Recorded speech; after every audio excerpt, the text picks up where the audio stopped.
Good evening, folks. I'm Bob Hiss. I'm your town moderator. Welcome to night 5 of the annual 2022 annual town meeting. I've got 7:33 p.m. The clerk informs me we have quorum, so the meeting is called back to order. If you'll remember, last night at 10:50 or 55, we declared a recess during Article 33. At that point, let me do a couple things. The clerk has tabulated today the results of the roll call vote. I'll ask the clerk to come and just announce that roll call numbers only, unless I can find it on my phone. Let me see if I can find it real quick. And then we'll resume Article 33. Yes, I think I have the roll call vote right here. Let me pull it up. There was a question that came up last night. What happens if there's a difference between the roll call vote and the poll we took last night? The roll call trumps the poll. So the answer is the motion fails by a vote of 10 yeses versus 219 noes and 13 abstentions with 48 no response. So that'll be the official roll call vote for the motion to amend Article 33. Where that takes us now is back to Article 33 as printed in your warrant. Ladies and gentlemen, this is a budget article. We've had a lot of commentary. We had, I think, 45 minutes of discussion last night on all the benefits of the budget to the schools and pro and con. I just see a couple hands. I'm hoping members can keep their comments tight on this Article 33. So with that, I only see 2 hands. I see Mr. McLean. I see Ms. Rosemary. Mr. McLean, you're recognized. Thank you, Mr. Moderator. This is Lee Michael McLean. I am a town meeting member in Precinct 10 and former chair of the Warrant Committee. To my fellow town meeting members, I thought yesterday was terribly embarrassing. The anti-diversity, anti-equity undercurrent in our town right now is sickening, and I hope we can all band together to stomp it out. To those of you who truly are concerned about the cost and the curriculum at Milton Public Schools, where is your data? Just saying that the admin is top-heavy does not make it so, and just assuming that money is wasted does not mean that a forensic audit is necessary. And just because you say taxes, taxes, taxes, tax dollars does not mean that NPS is overspending. What's your basis of comparison? Come at us with numbers, not a budget reduction stunt. Many of us have already looked at the numbers, and it's clear for the amount of money that we put in, we are getting out good value. And for each one of you who thinks that there isn't enough transparency or that we're overspending, I guarantee you there are more of us that are not happy with the middle of the road per pupil spending we have going on in our town right now, and we'd like to invest more. So in summary, if you're going to bring a case to town meeting, don't waste our time with anecdotes and allegations. Bring data. Now, a few comments that I was going to make last night before all of that equity boogeyman rabbit hole that we went down. Unfortunately, the Warrant Committee is responsible for much of what happened yesterday because our warrant this year has some irresponsible comments. Mr. McLean, watch your tone, please. Yeah. Most egregious is the comment for Article 33. I think that this comment's really disappointing because it focuses on 3 dissenting members and it's and how that those 3 dissenting members made up the majority of the budget subcommittee. That's a disingenuous comment, or at least it reads that way without added context. Am I supposed to read that part of the comment to say that the majority of the school budget subcommittee is at odds with the rest of the warrant committee? How is that information helpful to town meeting? Indeed, the warrant committee chair rose yesterday to speak up and say that it was irrelevant if there was a minority in opposition. I agree. So why did that get printed? I would like to share a little bit of advice that I received from the late Ted Hayes when he passed the warrant committee chair gavel to me. He advised me when I rose to speak on behalf of the warrant committee or when I drafted comments for the warrant that I should never focus on the numbers involved in a vote. His message to me was that a 10-5 vote of the committee was not weaker than a 14-1 vote. A majority is a majority, and any focus on the numbers would only lessen the legitimacy of a future quote-unquote split vote. I think that that advice would be good for the current warrant committee to consider. As you heard earlier or yesterday, comments like this can be easily weaponized, as many parts of it were. Lastly, to the language in the Article 33 comment concerning the school department's strategic plan not including measurable academic goals and outcomes. This is an unfair comment without rebuttal from the schools and really out of scope for a discussion of the school budget. The warrant committee chair rose at the beginning of the town meeting to stress that the warrant committee is impartial and apolitical. I agree with that. But comments like this in Article 33 only serve to undermine that assertion. And if I were a warrant committee member today, I would not want my name associated with this comment because it reads like the author had an agenda or an axe to grind, an agenda that really belongs at a school committee meeting in a public hearing, not in a warrant comment. Thank you. Thank you, Mr. McLean. I see two hands. Mr. Ash, I'll come back to you. Ms. Rosemarin and then Ms. Sarah. Ms. Rosemarin, Chair of the School Committee, you recognize, ma'am. Thank you, Mr. Moderator. Ada Rosemarin, Precinct 2, Town Meeting Member and School Committee Chair. We appreciate all the time the town meeting members spent discussing our budget last night. We know you're all tired and we are too, but this is the biggest item in the town budget and it's important because it's for our children. Where our schools go, so goes our town. We heard a lot of comments about a lack of transparency last night. Please know that we've had multiple meetings with the joint Select Board Finance Subcommittee, the Warrant Committee. Each Warrant Committee member received a binder filled with every detail of our budget. We've discussed our budget at numerous Finance Subcommittee meetings and School Committee meetings, and we had an open hearing about our budget at our School Committee meeting on April 6th.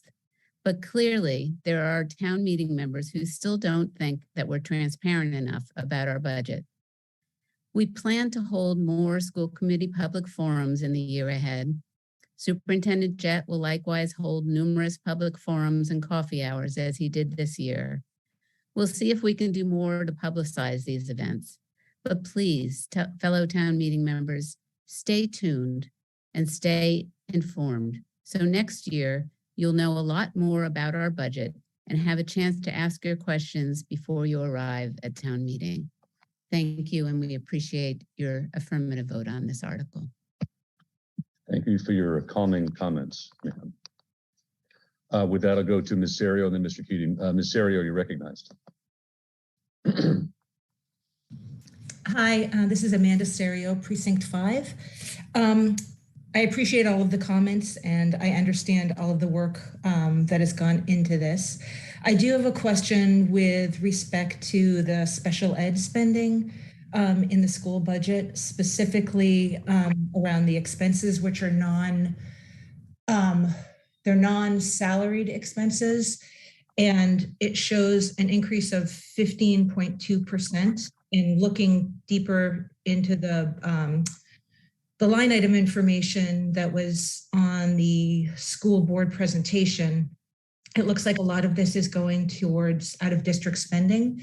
And I guess I have a bit of a comment as well as a question.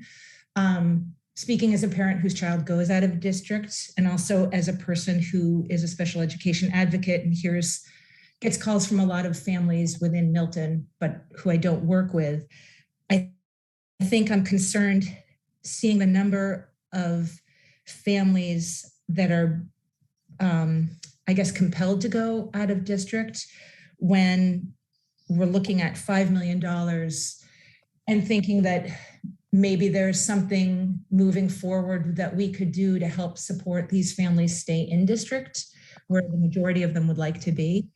And looking at the number of programs within special education that could be funded by even a fraction of this money. So I guess my question is, what are we attributing this 15% increase to?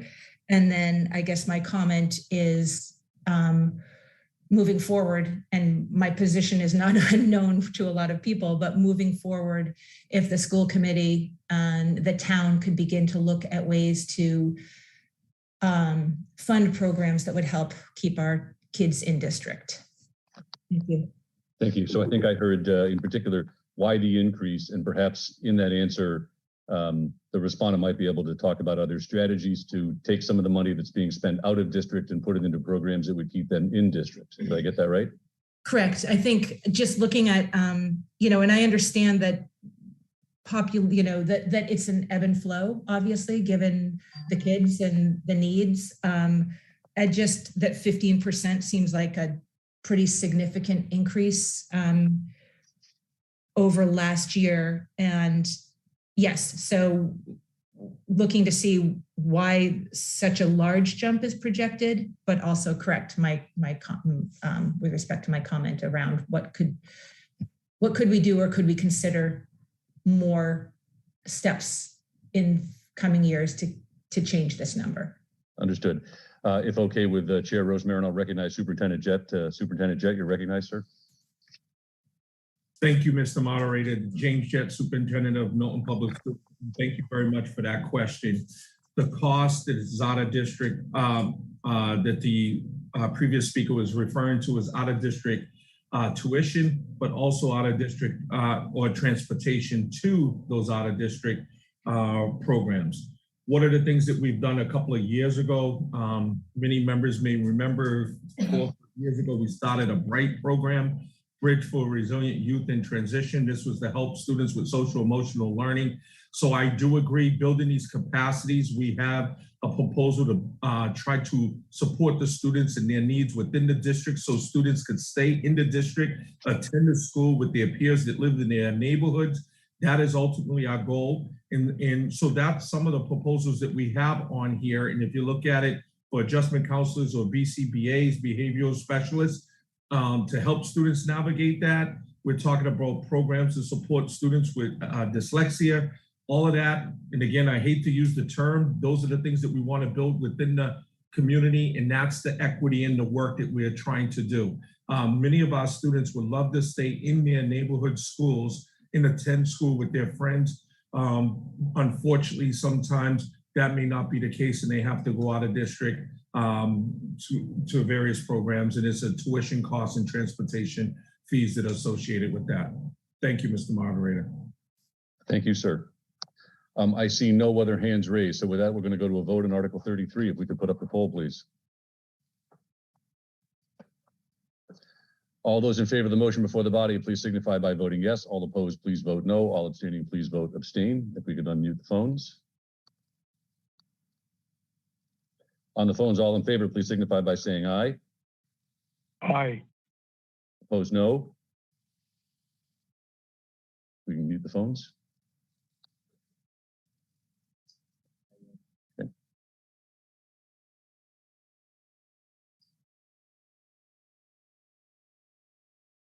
Good.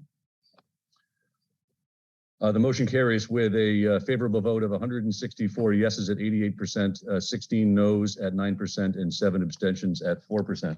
With that, we'll proceed to Article 34.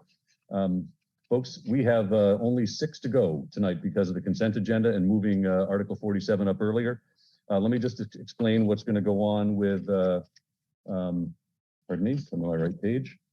Article 34. I'm just, in interest of time, I'm going to waive the reading of Article 34. We're going to do a few things. One, I'm going to recognize Chair Asher of the Warrant Committee. He's going to explain the no recommendation you see printed in the warrant, and also a new recommendation from the Warrant Committee tonight. Next, I'm going to recognize Chair Doyle of the Select Board. He's going to recognize Mr. Zulis of the Select Board and Mr. O'Rourke of the School Building Committee. They're just going to describe the status of the project. They promised me a 15-minute presentation. Then we're going to move to discussion. During that discussion, I'm going to allow 3-minute speaking by the members and cap the entire discussion at 45 minutes, because as you'll see, this is going to be a motion to refer before the body.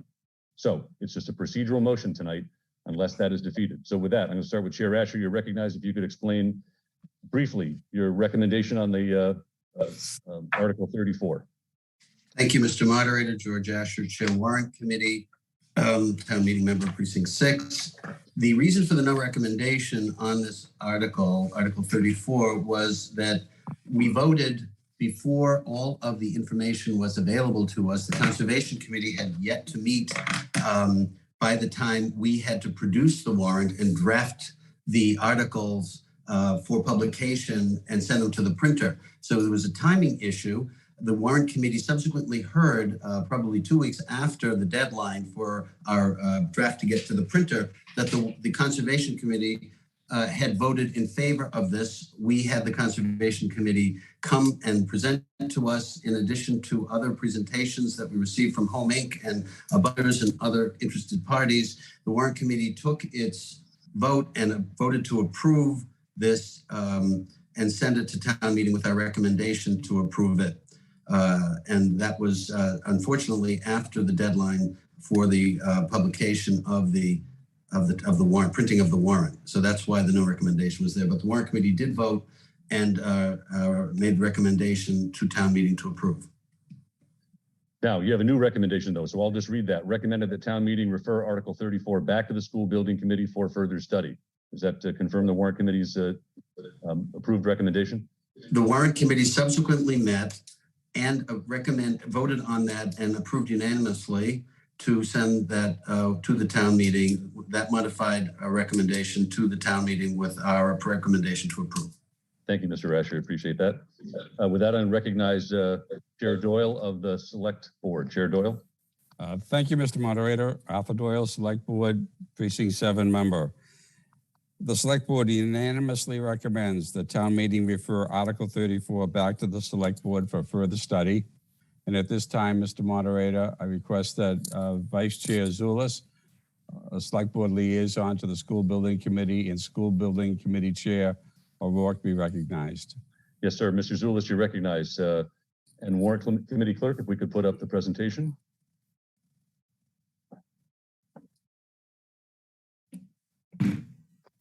Off you go, Mr. Zulus. Thank you, Mr. Moderator. Mike Zulus, Precinct 3 Town Meeting member, member of the Select Board, and member of the School Building Committee. Ladies and gentlemen, let me apologize in advance for moving very quickly through this because we do have a time limit and we want to make sure we continue the swift pace of this town meeting. Slide 2, please, Lynn. Mr. Moderator, the School Building Committee thought it appropriate to describe our recent work and how we arrived at recommending a motion to refer Article 34 back for further study. I will quickly review the legal process that we've gone through, and then Sean O'Rourke, who is the chair of the committee, will review the site selection process and how the article was developed and how it is proposed to be changed. Next slide, please. The School Building Committee was established by the February 2019 February town meeting to solve a problem, the problem of overcrowding in our schools. The committee was charged with, quote, planning the construction, alteration, renovation, remodeling, and furnishing of school buildings. Nearly a year ago, the committee determined that the Guile Road Blue Hills Parkway site was the best and perhaps only alternative for a school building, and the committee began a process of public engagement, outreach, vetting, and review of that site, which process continues to this day. Next slide, please. The committee has also reviewed the legal process for using this property for a school. The key points are this. The committee has followed the advice and guidance of Town Council, and Town Council has worked directly with the State Environmental Affairs Office. At no time have we had any indication that we should not proceed with this project for any legal or policy reason. Indeed, we wouldn't have put forth the effort we have if we had received any such indication. What we have been advised is that the process for converting this land to use as a school building is set forth in Article 97 of the Massachusetts Constitution, and that in making their determination, the Massachusetts legislature and the governor rely on the State Environmental Affairs Office, with whom Town Council has been working for many months. Also, because there may have been a reimbursement of federal funds for the purchase of this property, out of an abundance of caution, we will also seek federal approval. Seeking that approval starts with the same local officials with whom we've been working at the State Environmental Affairs Office. According to the Congressional Research Office, federal approval of conversions of property from conservation use to build a school are not unusual, and these approvals are granted roughly 50 to 75 times per year. Now, some have suggested that even if we go through this rigorous process, this property cannot be used for school because, they suggest, according to the deed, it was supposed to be conservation land forever. That is not the case. The documents from nearly a half century ago, which show what the people involved actually did, and the law, tell a different story. Let's take a quick look at the documents. Next slide, please. First, the deed by which the town bought the property in 1978 as part of a $170,000 purchase, which is the equivalent of about $762,000 today. This is the only document we've seen that was signed by the sellers of the property, the Lamb sisters. I think it's important to note that there is no statement anywhere in this deed that the conservation use was intended to be perpetual, in perpetuity, or forever.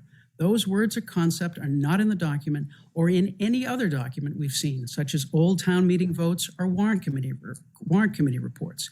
What the deed provides is that the Conservation Commission will control this property, and any land swap would be subject to the provisions of Article 97, which is the process that we're following. Next slide, please. Now, there are three specific restrictions in the deed. You will see in the deed that there is no time frame for these restrictions. It doesn't specify that these restrictions should be in place for 50 years or 100 years or 150 years or 200 years, which it could, but it does not. Next slide, please.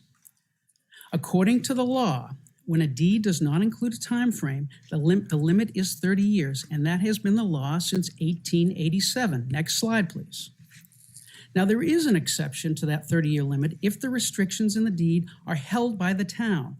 That is not the case here. These were not restrictions held by the town. These were restrictions imposed on the town by the grantors for a period of 30 years. Next slide, please. Now, some have said that a self-help agreement from November 1978 is a perpetual conservation restriction.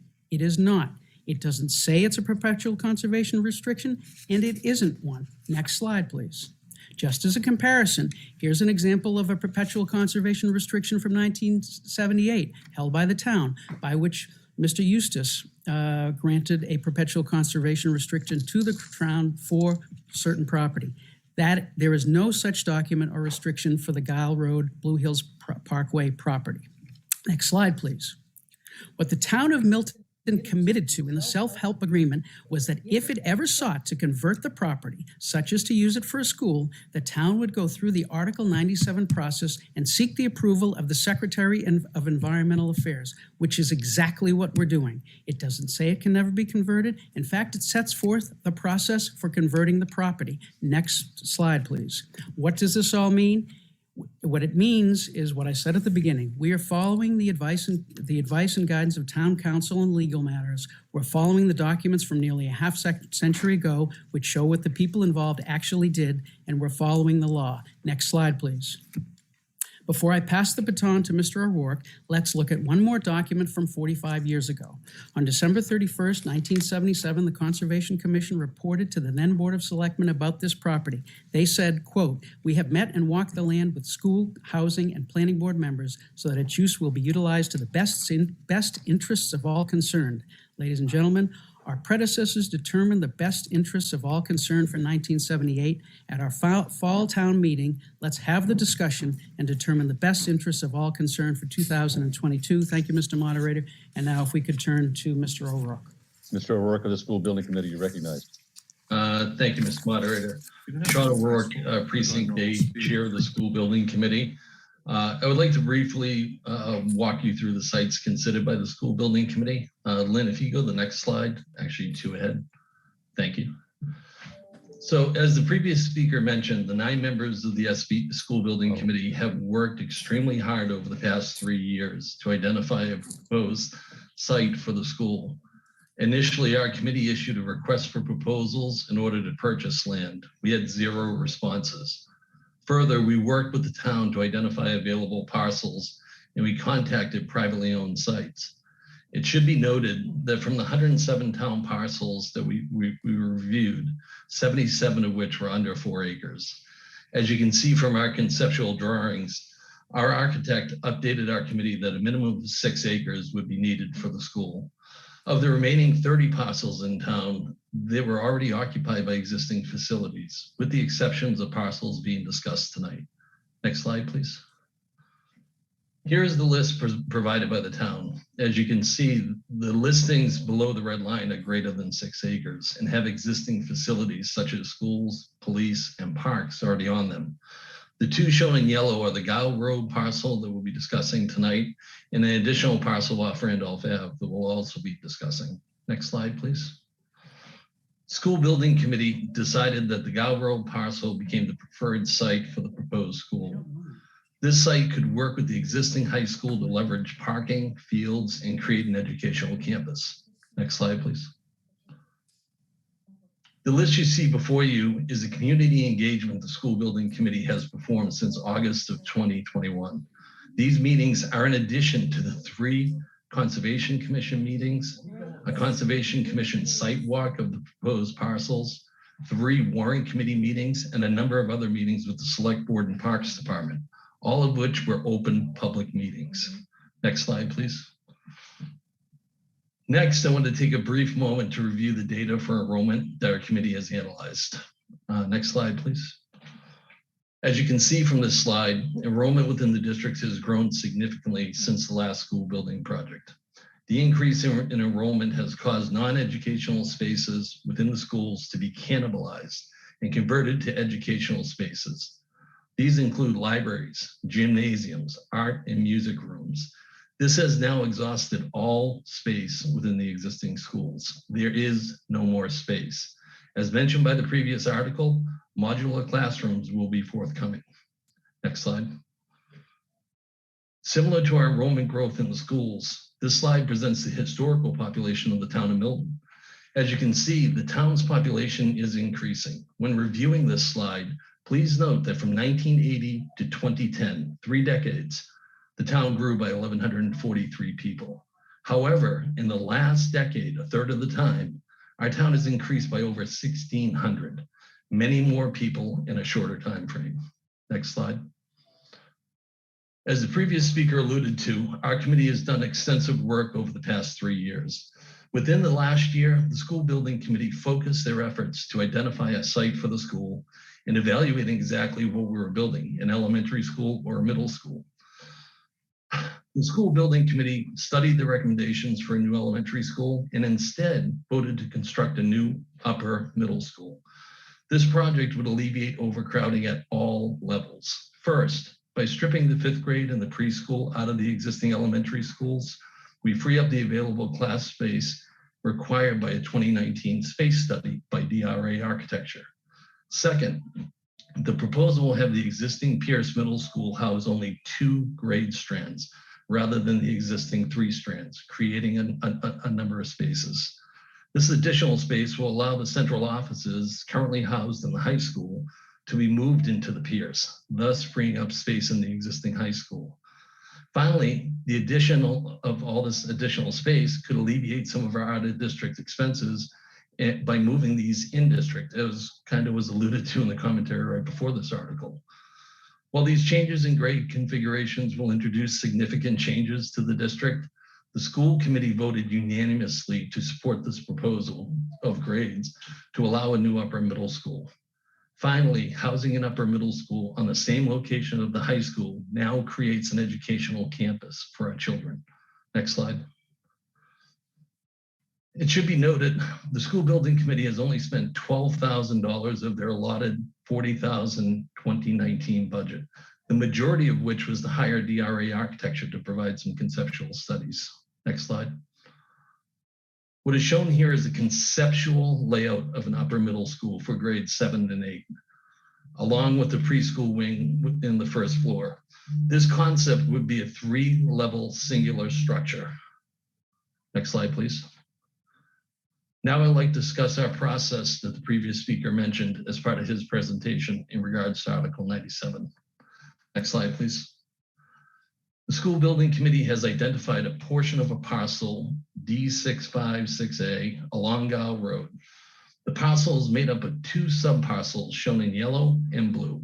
The portion in yellow is the planned site for the new middle school, and the remaining portion shown in blue, known as the hockey stick portion, would remain as conservation land. As our committee worked with the town for the site, we understood it to be conservation land, and working within Article 97 would be required.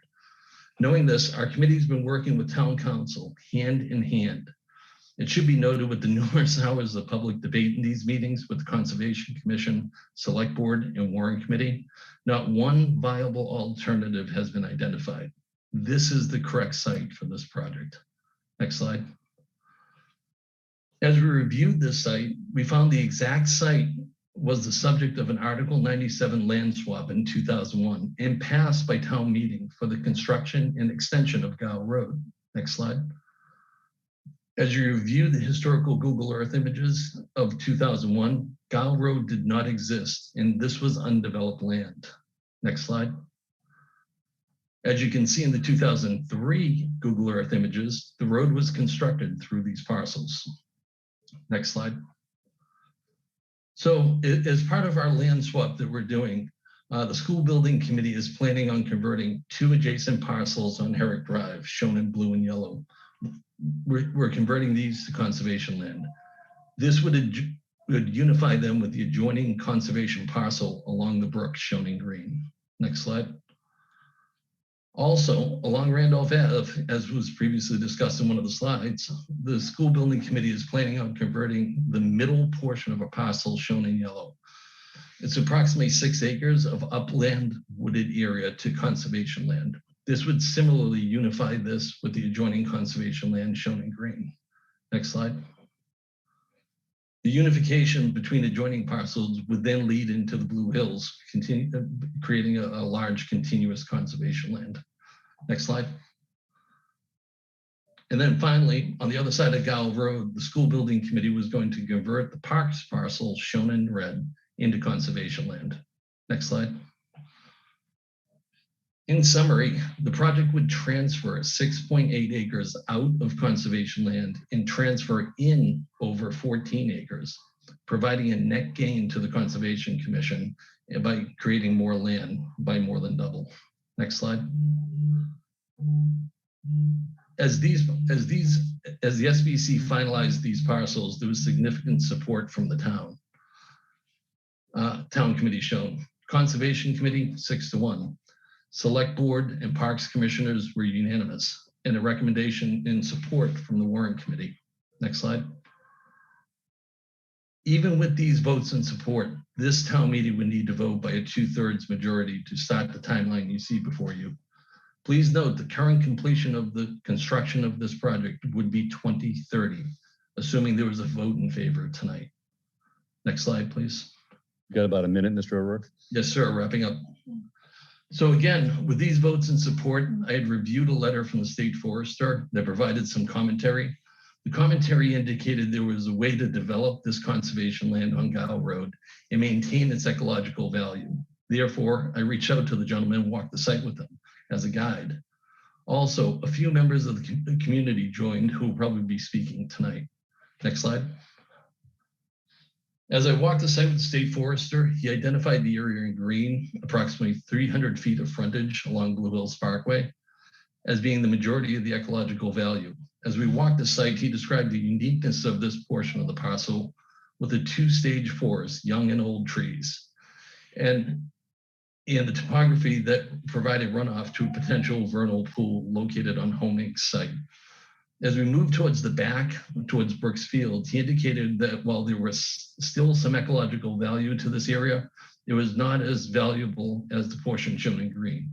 Further, we reviewed the portion shown in red, and similarly, it was lower ecological value. Next slide. So as I walked the site, I conceptualized what our building would look like on that site. Next slide. And then as we discussed the areas of interest along with the overlay of the conceptual design, saving these portions of the parcel requires significant work, and the construction of a school on this smaller portion of the parcel was unlikely. Next slide. So back one. Thank you. So trying to think outside the box, we understood the other side of the road had the parks land on it. And with it being a lower ecological value, we envisioned realigning Gow Road through that parks parcel, thus creating additional space. Next slide. So the space that you would see there by realigning Gow Road into the parks parcel would create an additional space on the parks land, which is shown in blue, and the remaining portion of the conservation land shown in purple, thus creating what we found to be a better site. Next slide. And then as we overlaid a conceptual level of the school on there, we found it to be a better site. One, it saved the ecological value of the conservation land, shown in green. And then two, created a larger buffer away from home Inc.'s property. And that concludes my presentation. Thank you, sir. Thank you, sir. Okay, at this point, I'll just remind members where we are right now. We are discussing a motion to refer this back. It has the support of the school building committee. It has the support of the select board.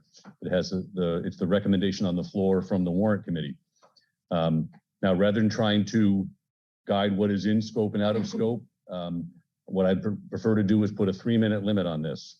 Last night, for example, during the motion to amend on the school budget, we had 18 speakers from the floor. 14 of them spoke in less than 3 minutes. And the longest we had last night was 3 minutes and 39 seconds. So I think 3 minutes is plenty of time for those to speak. When I say go, we're going to put a 45-minute counter on this. By the way, I have 4 citizens who have requested and been granted permission to speak, citizens. So you know what's going on. If you want to speak against this project overall, you're going to have another shot at that. If this motion to refer passes, we're going to stop talking about this. We won't vote on this article tonight. We'll go on to the next article, and this thing's going to come back in the future, and then you're going to get a shot to talk about what you think about this plan. Members, same to you. Now, I do have a member that does have a presentation. He's promised to keep within the 3 minutes, so I'm going to, not a member, but a citizen. So if Mr. Jackson would like to be recognized, I'll recognize Mr. Peter Jackson. And then we'll go between members and citizens calling out those who have their hands raised. So if we could start the 45-minute clock, please, Zoom admin. And Mr. Jackson, if you're there, off we go. Thank you, Mr. Moderator. I'm Peter Jackson. I live on Capon Street, which is in Precinct 2. I support sending this article back for further study because the current proposals are not consistent with the legal framework of laws, regulations, and policies that protect the parcels proposed for conversions to new uses. I'm a landscape architect, and my entire 45-year career has been centered on park, recreation, open space planning, design, construction, and management. To me, parks and open spaces are critical community infrastructure, as are roads, utilities, police, fire, schools, libraries, etc. In the 1950s and 60s, when land was sought for federal, state, and municipal facilities, missile sites, boat clubs, and fraternal organizations, the first choice was often public land. It was considered free. Massachusetts lost thousands of acres to such dispositions. Open space is never free. It's hard won and often expensive. Next slide. Next slide. In response to these losses in 1972, voters adopted Article 97, an amendment to the state constitution intended to make it much harder to convert these lands to new uses. The goal was to protect parks, open space, and the natural environment. The Article 97 requires a 2/3 vote of the legislature. It slowed land conversion, but did not stop it. Next slide, please. To strengthen land protection, the Executive Office of Environmental Affairs adopted the Article 97 land disposition policy in 1998. For municipal conversion, this policy requires review of proposed dispositions by several municipal agencies as well as EOEA before the legislature votes. You have about a minute left, sir. What'd you say? You have about a minute left. At the land property, both the park and conservation properties are protected separately by Article 97. The EOEA review requires that all options have been explored and no feasible, substantially equivalent options exist. Real estate of equal or greater value must be granted by the disposing agency, and the disposition must not be contrary to the express wishes of the persons donating or selling the land to the property. I guess I'm just going to run forward because I don't have enough time. The state self-help program, which funded a portion of it, requires action by the EOEA secretary. And if the proponent does not comply, the property reverts to the Commonwealth.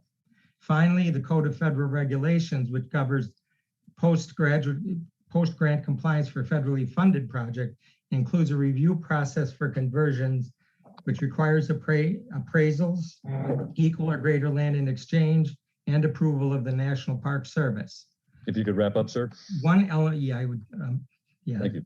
One element of the federal requirements is that land currently in public ownership, including that owned by another public agency, may not be used as replacement land as part of the conversion.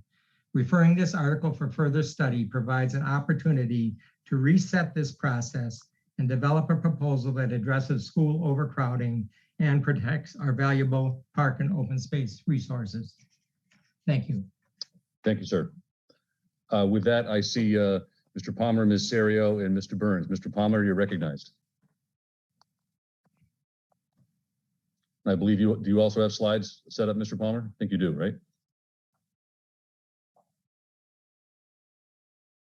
If you unmute.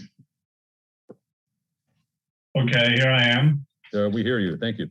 Tom Palmer, town meeting member, precinct 1. I'm going to talk to you about who paid for this land and how it was paid for, the 7 acres. The answer is it was state and federal taxpayers, not Milton. Here's a sign on the land suggesting a cooperative project. Next. Here's the deed from, the article of town meeting 1978. Notice the town is authorized to seek reimbursement. Next. There's the 7 acres we're talking about where a school is proposed. Also bought at that time was a 15 acres active recreation and 33 for homing down at the bottom. Next. Here's a public records request response I got from the state when I asked for documents. Next. Here's a cover sheet of the file. Next. Here's the town applying for money 3 months after the article in August 78. Next. Here's identifying the land they want and saying that the cost is $56,000, which happens to be 1/3 of the $170,000 mentioned in the article. Also, the town had appraisals at that point. Next. Here's who signed that application, all the members of the CONCOM in 1978. Note, proposed duration of project is left blank. Simply says construction will not occur. Doesn't say from now until we change our minds. Next. Here's the fruit of the application, the agreement with the state in November, several months later. The state is going to give the town $28,000, half the cost of 7.5 acres. Next. Here's the signers of that agreement, Evelyn Murphy, John Lenahan, and the CONCOM again. Next. Following month, the Lambs deed the parcel. And once again, they say the 7 acres shall stay in conservation. Next. Here's the town getting its money from the state. Here it is, July 79. They're getting that $28,000. And you note it says here, the town applied for federal reimbursement. Yes, pending. Next slide. If you could wrap up, sir. Here's 1980. The other part is received, the other 28,000. Next slide. There it is from the state, from the federal government. Next slide. There is another slide. That's what we received, sir. Perhaps if you could just a closing statement. Yeah, my conclusion is Milton didn't pay for this land. Milton persuaded state and federal taxpayers to pay for it. And in return, Milton agreed not to develop it. The problem with building on this land is Milton signed an agreement saying it would not construct anything. Yes, here we are. Acquisition of land was a partnership of the Lamb sisters, the town and state and federal conservation funding agencies. The town did not actually pay anything for the land. The money only came through because the Milton CONCOM pledged not to develop the land. And removing the landwoods from conservation, Milton is not only developing land that it promised to protect, but land that acquired gratis by pledging this protection to others. Finally, the problem with building schools or anything on this conservation land is that Milton signed an agreement with the state saying that no construction will occur on it. Thank you. Thank you, sir. I'm going to alternate between members and citizens. We heard from a citizen, a member. Now, there's 3 other members, I think, citizens may be here. Mr. David Dempster, Ms. Joanne Bonner, and Mr. Ned Byer. If you would raise your hands if you wish to speak, and I'll recognize you. I see Ms. Bonner, you're recognized. You have 3 minutes, please, ma'am.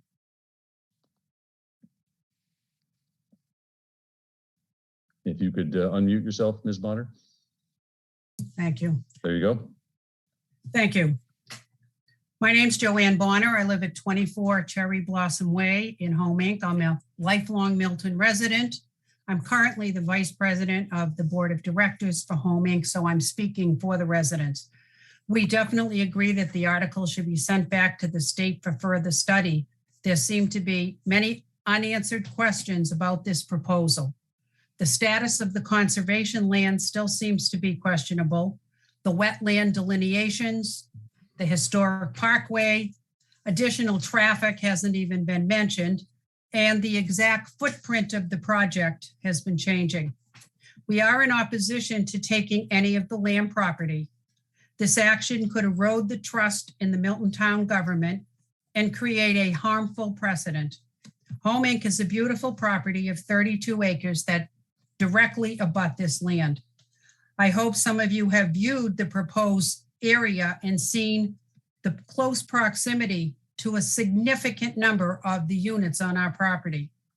There will be a substantial impact on our life here, even with the new proposal possibly moving over. Our founding fathers, along with the Lamb sisters and many town officials, worked tirelessly to create reasonable housing for Milton seniors in a quiet setting surrounded by conservation land. We are prepared to engage in assistance through legal counsel in order to protect our rights as significant abutters to maintain the quality of life we currently enjoy here at Home Inc. As Andrea Gordon recently stated, quote, "I hope the town can persevere in finding a solution to this problem that does not include the use of the land property. It will take patience, extra effort, and faith to accomplish such a challenging goal. We respectfully urge the school building committee to continue to search and find another solution to the overcrowded school conditions." Thank you. Thank you, ma'am. And also, Mr. Ned Byer is here with me, if he could be allowed to speak at this point. If I could just go to a member, I'm trying to alternate back and forth, but I'll come right back to Mr. Byer. Thank you. Thank you. On members, I have Mr. Burns, Ms. Serio, Mr. Collins, and Ms. Clark. So that will go to Mr. Burns, then back to a citizen. You probably have too much. I know. I'm going to cut. Thank you. Thank you, Mr. Moderator. Brian Burns, Precinct 4. I speak in favor of moving this article back, but I do not do so resting my arguments on the Milton conservation issue. I believe those issues have been well stated to date. I think there are other concerns here with this location. I do applaud the committee, the school building committee, on their efforts. I think they have worked tirelessly, and it's a thankless job because I don't think this is an easy solution. But as it gets referred back, I hope the school building committee, the school committee, the Parks and Recreation Committee, the Conservation Commission, and the Select Board will consider issues that have not been addressed yet, including traffic. Canton Ave is impassable from 7 a.m. till 9 a.m. every morning. We have the traffic from Pierce, we have traffic from Glover, we have the traffic from the high school. We have incoming traffic from the 116 units that have been recently approved for Canton Ave. I live on the bottom of Wendell Park. The neighborhoods of Wendell Park, Elm Street, and Gulliver are inundated with cut-through traffic. And the back gate drop off to the high school at 7:50 becomes an incredible concern when you realize that you have a bus stop for Cunningham starting to stage at the very same time rushed parents are dropping their kids off. My son walked to school a lot, but in those days where he had a car and was able to drive, he'd have to leave earlier to get to school on time. The second issue I have is the Park Commission. I don't see what's in it for the Park Commission to give up valuable space that is going to be needed as the population continues to increase. I don't know if anybody's considered replacement space for that parkland. That could be very valuable. And we talk about an education campus, but that could be an incredible recreation campus as well. So I want to hear. Thank you. I'd want to hear what the Park Commission and the town's plans are for replacing that for the Parks and Recreation Department. I'd also want to understand that the School Building Committee and Home Inc. are on the same page with this. I think it's important that the abutter be represented and understood, not just heard, but understood and responded to. And then finally, I have concerns about groundwater, and I have concerns about the additional operating costs of an additional school building, not just the teachers, but the administration aspect, which is, unique to each building. So I really do recommend that this get referred back, and I recommend that the School Building Committee and the other committees think long and hard about those issues. Thank you. Thank you, sir. Next, I'll go back to Mr. Ned Byer, a citizen. Ms. Bonner, could you unmute? Mr. Byer, you're recognized. My name is Edmund Byer. I live at 6 Cherry Blossom Way, Precinct 9, and I've been a resident of the town for over 70 years. Taking conservation land that is all woodland and cutting down hundreds of trees is in direct violation of the town of Milton's master plan. The plan talks about planting trees and maintaining and protecting current trees in natural areas. Taking conservation land between Gile Road and Home Inc. for this project and moving the school away from the boundary line at Home Inc. is a nice gesture by the School Building Committee. However, it appears that they still intend to take 3.5 acres of prime woodland for parking lots, etc., and call it a buffer zone next to Home Inc. The residents who live at Home Inc. do not consider a parking lot with cars coming and going at all hours of the day and evening a buffer zone. Taking conservation land in this location is the only option presented by the School Building Committee. What about other options? A logical option would be look at the building onto or above current schools in the town. Another option would be to build 2 schools, one for pre-K and one for middle school students. We have been given no choices by the School Building Committee. What are the costs and advantages and disadvantages of each option? What is the time frame involved? What are the impacts of the current proposal that's being voted on tonight? The nearest abutter to this property and the only abutter being considered is Home Inc. Home Inc. has 145 people and 98 units, all over the age of 62. And these Milton residents were under the understanding that when they moved to Home Inc., that conservation land would always surround the entire retirement community. You've got about a minute left, sir. Thank you. Finally, George Asher, in his opening remarks to this town meeting, mentioned common sense as an important issue to consider in the meeting. I want to talk about high risk. There are many legal hurdles that must be won if the current location is chosen going forward. Any of these hurdles, if legally lost, could spell disaster for the project.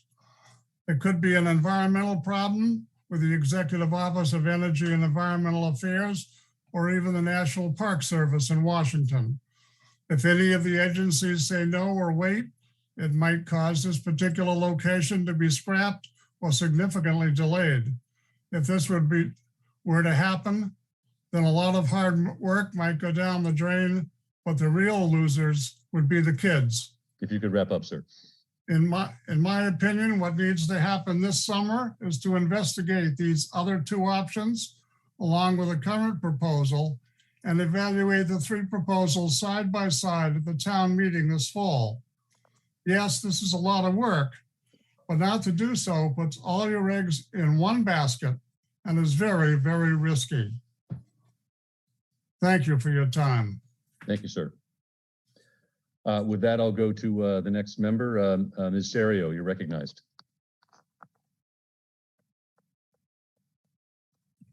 Hi, this is Amanda Serio, Precinct 5. I am encouraging people not to send this back for further study.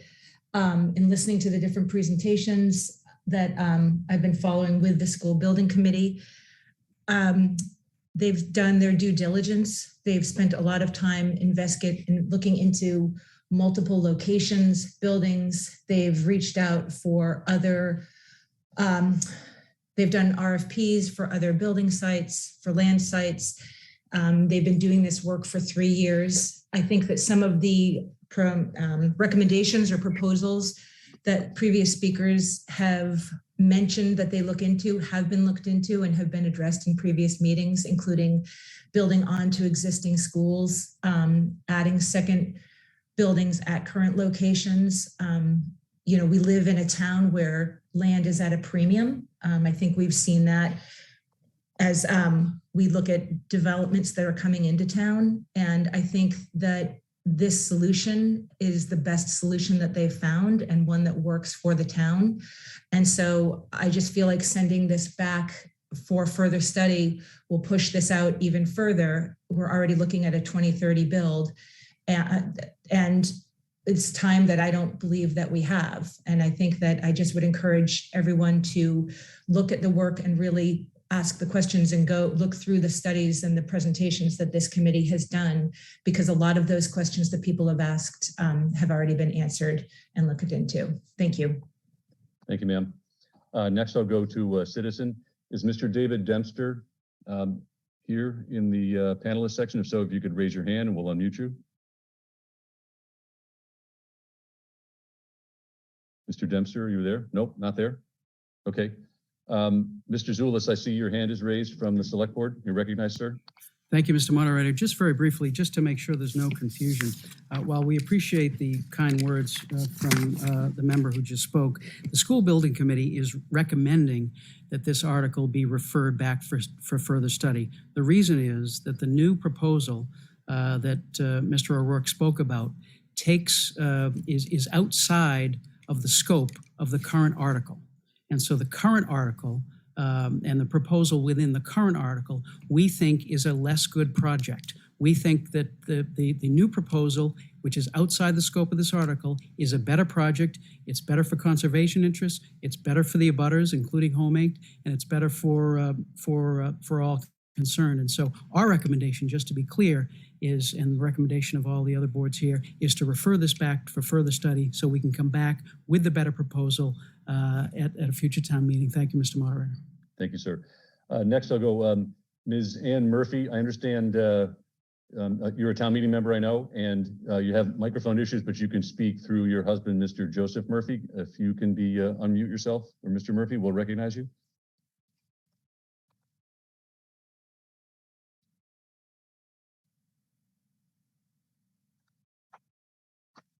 Ms. Murphy, are you?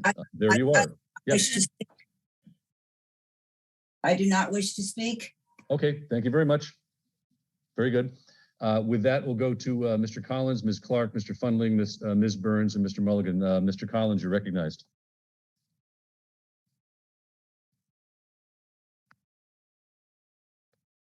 If you could unmute Mr. Collins. We will send in the cavalry to help with your mute button.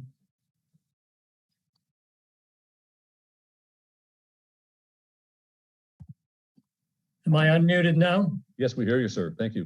Perfect. I was starting to introduce myself as a town meeting member, but that's not the key issue.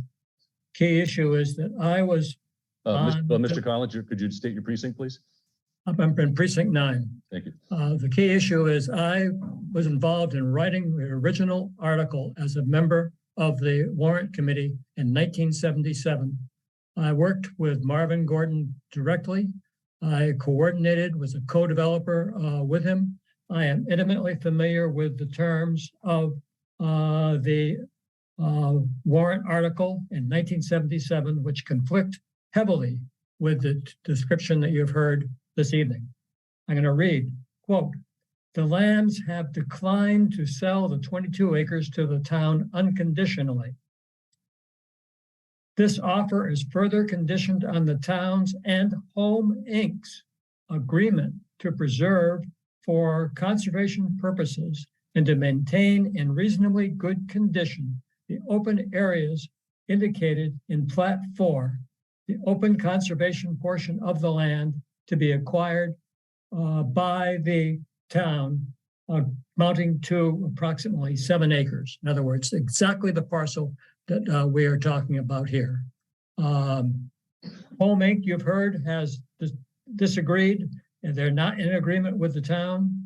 They are saying basically they don't touch this land, and they say in it because this is the article that governs everything that we've talked about here tonight. I think that's a brief summary that's necessary. And secondly, the issue of what to do with it, ideally to defeat it so it doesn't come up again because of the agreements in place preserved years ago in 1977 that should govern. Thank you, sir. With that, I see 4 other hands raised. We'll go to Ms. Jill Clark. Ma'am, you're recognized.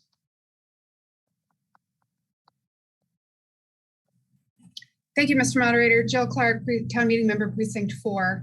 Mr. Moderator, what is the impact of sending this back for further review on the timing of the overall school building committee project? Are we just talking about delaying 4 months until October, or are there other deadlines that might be missed during that period of time? I think I'll put that question to Mr. O'Rourke of the School Building Committee. Sir, could you answer the member's question? Yeah, thank you, Mr. Moderator. So yeah, essentially by delaying this from what we're seeing into the fall, we will probably miss the state legislature. My initial intent, as previous speaker, Mrs. Zulus, talked about, was to get this on the town meeting tonight for an approval, so we can aim for the next state legislature's review and vote on this. So that's my one concern. But for now, we feel this is a better way. Even with the delay that's there, this provides a better project. Again, it addresses a lot of the concerns we've heard so far. Moreover, this is more difficult. As I stated, we had a number of support going into tonight. Our committee's still working on this. We're listening to our neighbors. We're listening to concerns that are coming in. A few have noted there as far as traffic, water runoff, and stuff like that. Those are some of the additional things we'll be doing as you refer this back. We have already engaged a traffic engineer to talk with us, but we need to make sure that this was a site. I didn't want to spend money of the town without knowing that this is the site that we're going to be doing. I'll yield the remainder of my time. Thank you, sir. All right. With that, I see we have Mr. Funley and Mr. Mulligan. Mr. Funley, you're recognized, sir. Hello, this is Jay Funling, Town Meeting Member, Precinct 3. I'd like to thank the School Building Committee for their work on this. It's clear they found the ideal location for a 7th and 8th grade campus, benefiting from the nearness to the high school. I'd especially like to thank Mr. Zulus for clearing up the confusion regarding the legal aspects. There have been a lot of armchair lawyers giving opinions about this, myself included. It's good to hear from the professionals who've done their work, working on what's written down and legal rather than speculation. We will consider this in the fall as a town meeting.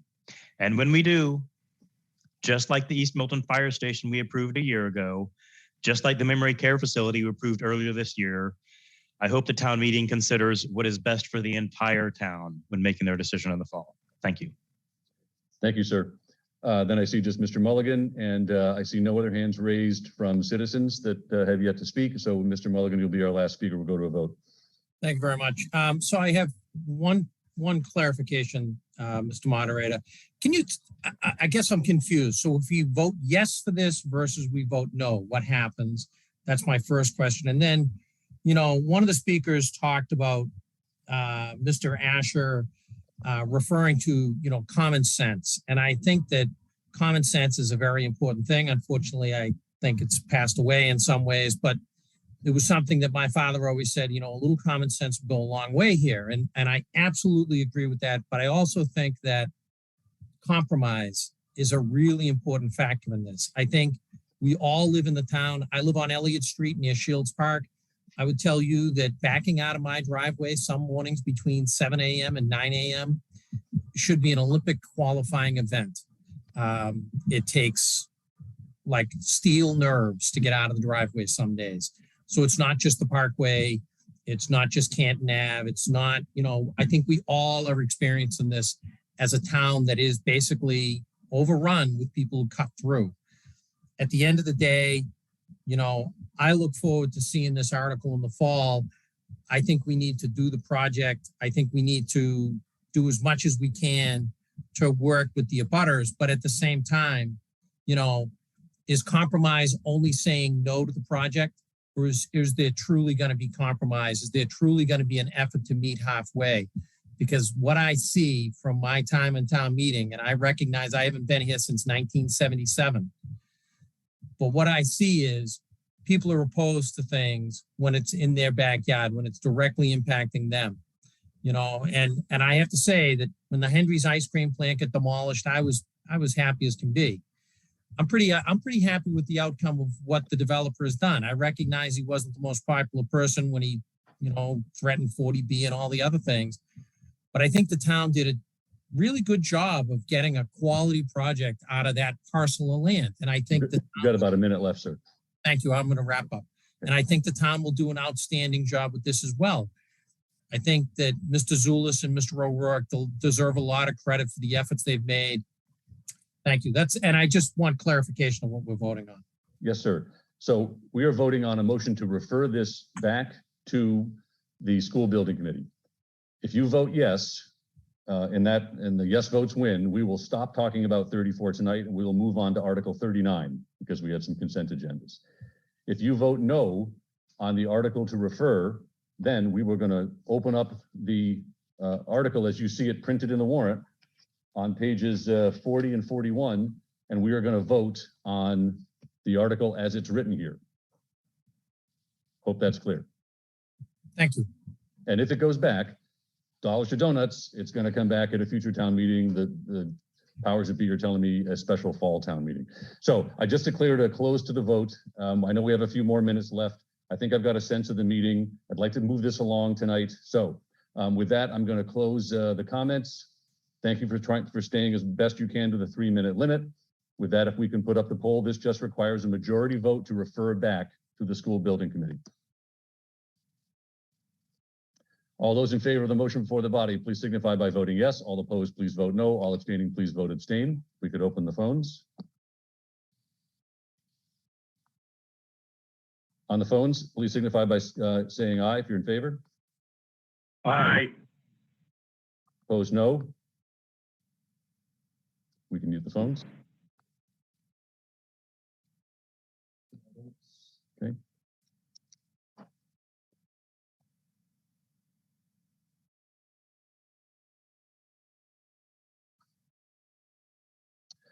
The motion carries with a vote of 200 in favor at 95%, 10 opposed at 5%, and 0 abstentions at 0%.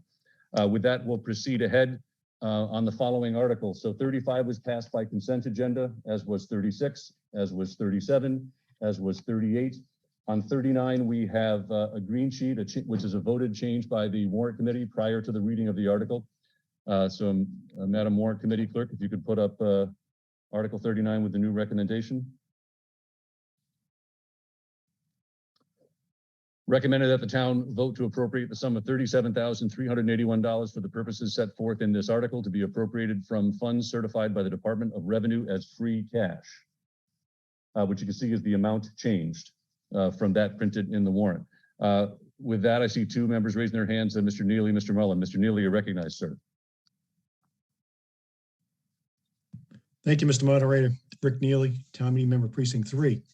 I rise in support of the recommendation to fund this liability. And I'd like to point out that this liability that the town faces is in excess of $100 million. And an unfunded liability that large is noted by the rating agencies as we go out to bid on large projects such as the new school project. I also want to remind people that the plan to reach that $100 million over the years is once we complete funding the pension plan liability, and we were getting close until the stock market changed. But the point is to use the excess funds once we complete fully funding the pension plan to address the liability in excess of $100 million. And that is the kind of plan that we've been outlining. This was made known when we were on the Town Government Study Committee, and this is something that has been made known to the town's leaders in the past. So I just want to be sure that everybody understands that this is something that needs to be addressed, and I'm in support of this, and I recommend a yes vote. Thank you, Mr. Moderator. Thank you, sir. I see no other hands raised. There was one and it dropped. So with that, in the interest of time, we'll proceed to the vote. This just requires a majority vote. We can put up the poll. All those in favor of the motion before the body, please signify by voting yes. All opposed, please vote no. All abstaining, please vote abstain. If we could unmute the phones. On the phones, all in favor, please signify by saying aye. Aye. Opposed, no. Thank you. We can mute the phones.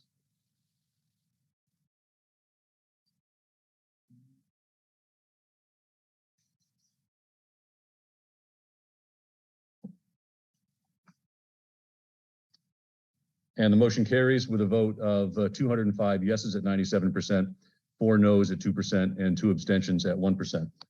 With that, after 39, Article 40 was approved by consent agenda, as was Article 41. That takes us to Article 42 on page 46. Recommended that the town appropriate $80,000 from funds certified by the Department of Revenue as free cash, and this is for the Affordable Housing Trust. It was submitted by the Select Board. Does anyone wish to speak to this article? I see Mr. Callahan. Sir, you're recognized.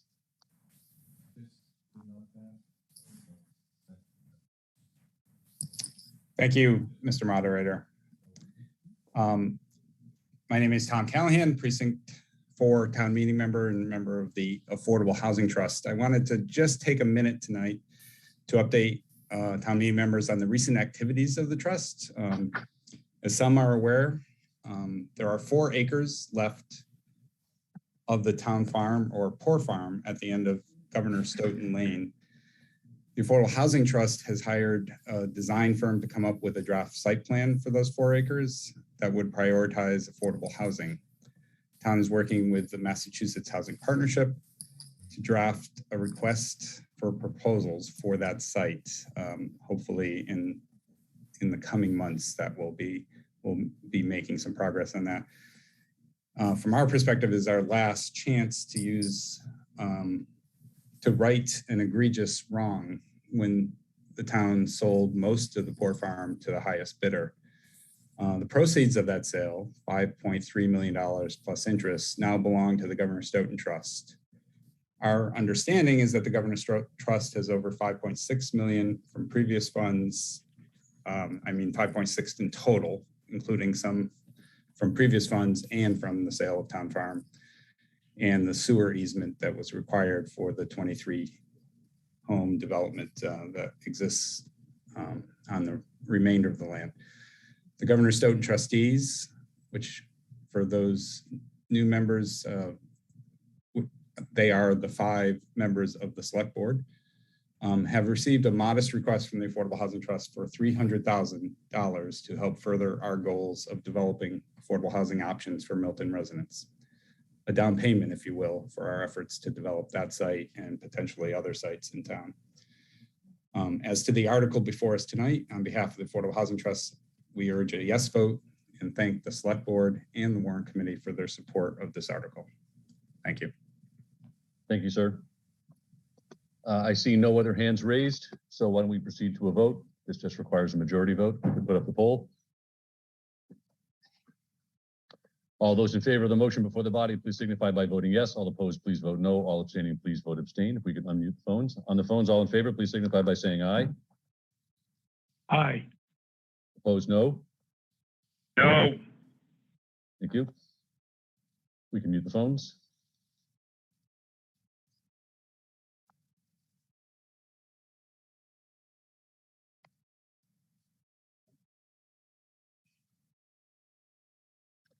The motion carries with a majority. Yeses, 196 at 92%, 15 noes at 6%, and 3 abstentions at 1%. With that, we will proceed to Article 43. Recommend that the town vote to appropriate $600,000 from the PEG Access and Cable Related Fund established under Article 36 of the Annual Town Meeting, May 4, 2019, as authorized by Chapter 44, Section 53F and 3/4 of the General Laws as amended for fiscal year 2023. cable-related purposes consistent with the town's franchise agreements with Comcast and Milton, Inc. and RCN Telecom Services of Massachusetts LLC, including but not limited to support of public education with government access, cable television services, monitor compliance of the cable operator with the franchise agreement, or prepare for renewal of the franchise license and to act on anything relating thereto. Does anyone wish to speak to this article or recommendation? If we could mute the phones. I think there's one more to mute. Very good. I see no hands being raised. Very good. We'll proceed to a vote. It just requires a majority vote. All those in favor of the motion for the body, please signify by voting yes. All opposed, please vote no. If we could unmute the phones. On the phones, all in favor, please signify by saying aye. Aye. Opposed, no. No. Thank you. We can mute the phones.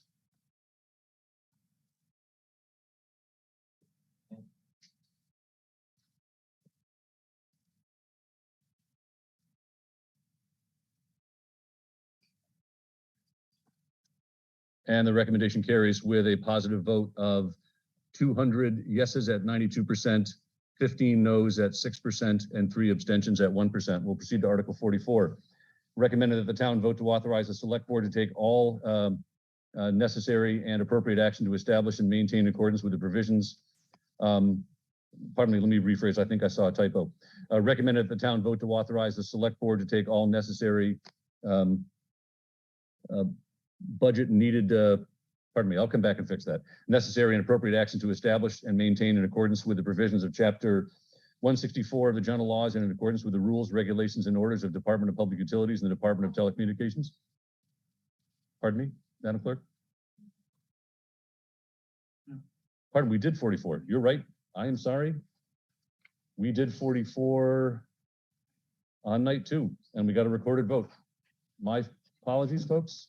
It's been a long town meeting. So with that, 45 was the consent agenda. So that will go to Article 46, which will be our last one of the night since we finished 47 the other night. This is an extensively long article. I will waive the reading. I'm not even going to look for any objections to this. So with that, I'm going to start by recommending the lead signatory on this. Actually, I think what I'll do is, no, I'm going to recommend the lead signatory, Mr. Sean Fahey. This is a citizen's petition. So Mr. Fahey, you are recognized.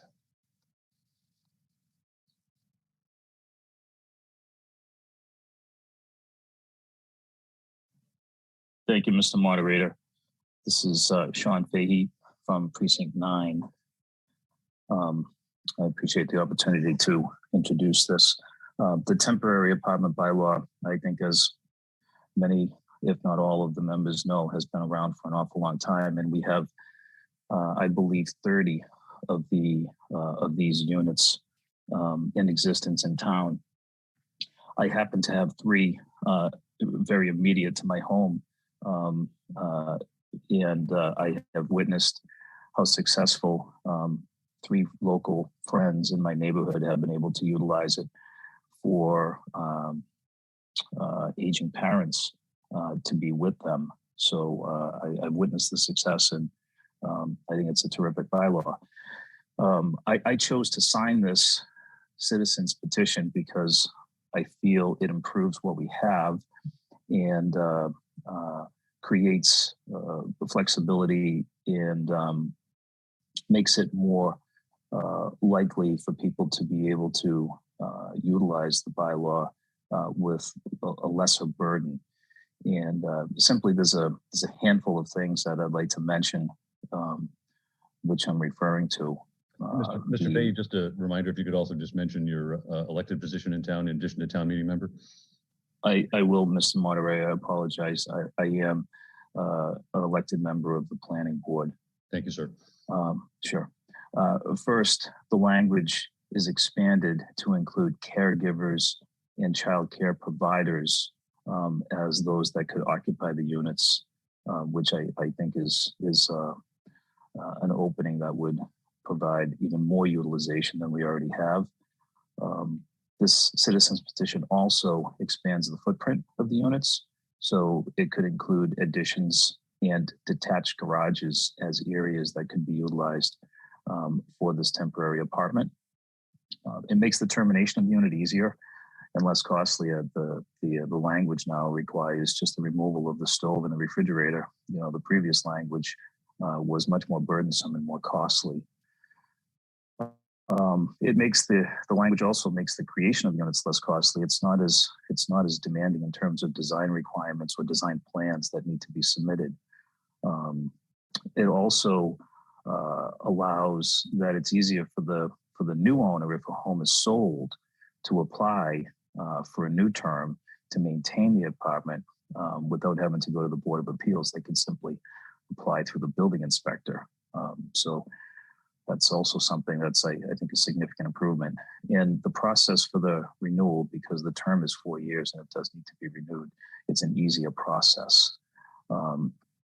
As I think most know, Alex Whiteside is the writer of this citizens petition.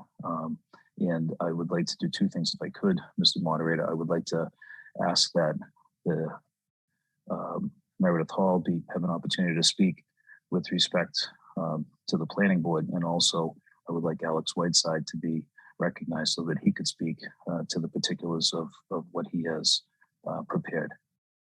Well, it turns out that Mr. Whiteside is the next town meeting member in order. So I think we'll recognize Mr. Whiteside. Sir, you're recognized. Can you hear me? Yes, sir. Please proceed. Well, in 1992, that's when this temporary apartment bylaw was adopted by the town meeting. And it was in response to trying to make it easier for elderly homeowners to stay in their homes by having an apartment for family members, and the family members could give them assistance in their activities of daily living. Conversely, the family members might move into the home and the elderly homeowners might move into the apartment, and that would be another possibility. Or the homeowners might be younger homeowners and want to bring their parents or grandparents back to town or to town and provide an apartment and be able to have nearby assistance. Mr. Whiteside, just briefly, could you introduce yourself and state your I'm please? sorry. My name is Alexander Whiteside, and I'm a town meeting member from Precinct 9. Thank you. Over the years, since this has been adopted, a number of people have said that the bylaw is somewhat too stringent. One of its provisions is that the apartment has to be in an existing house, and that you can't add to it. You can't put it in the garage. You can put it on the second floor of a garage, but you can't use the garage.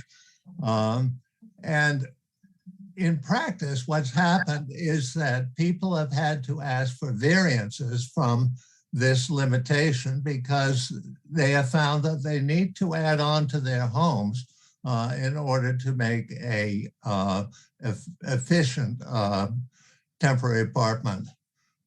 So there have been other criticisms. Right now, when you apply for a special permit, you have to name every tenant who's going to live in the apartment. And if the tenants ever change, you have to go back to the Board of Appeals and ask for an amendment of the special permit. And that's too much. These amendments, and you can see they're labeled 1 to 9,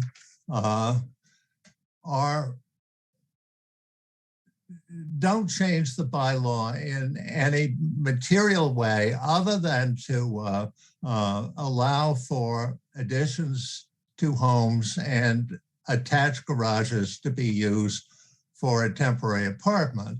They also expand, as Mr. Fahey mentions, expand the possible tenants from family members to family members, named family members, as well as named type of family members to include caregivers for the elderly and child care providers for children of the owner occupants.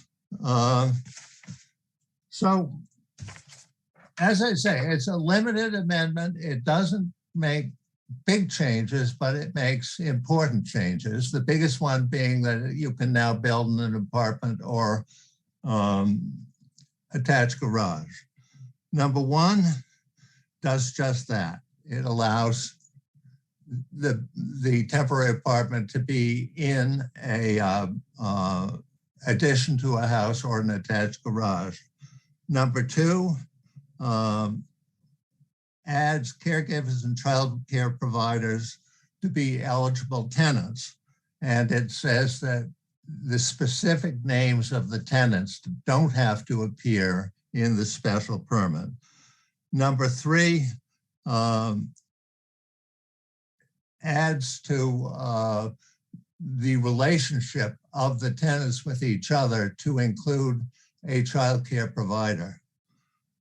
Number four, modifies the current design requirements so as to allow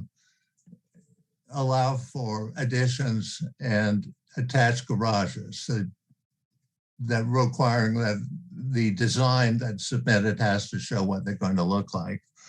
Number five, makes clear that when these things terminate, really in most cases, all you have to do is remove the stove and the refrigerator. And as long as the temporary apartment fits in with the principal dwelling quarters, you don't have to do anything more. You don't have to take any other significant construction steps. Number six, once again, it has to do with additions and attached garages, removing various restrictions. Number seven has the provisions for termination, as Mr. Fahey mentions, on sale. A new owner doesn't have to, if a new owner wants to continue the temporary apartment, he doesn't have to go to the Board of Appeals and get a new special permit, but he can do it through communications with the building inspector. The occupancy by an owner occupant, we make clear that it has to be, they have to be residents for voting or and tax purposes or tax purposes. But they can still, they don't have to be in the apartment all year long, and absences as long as 6 months are permissible. Mr. Whiteside, you have about 3 minutes left in your 10. I think that I can do it. I believe in you, sir. Well, thank you.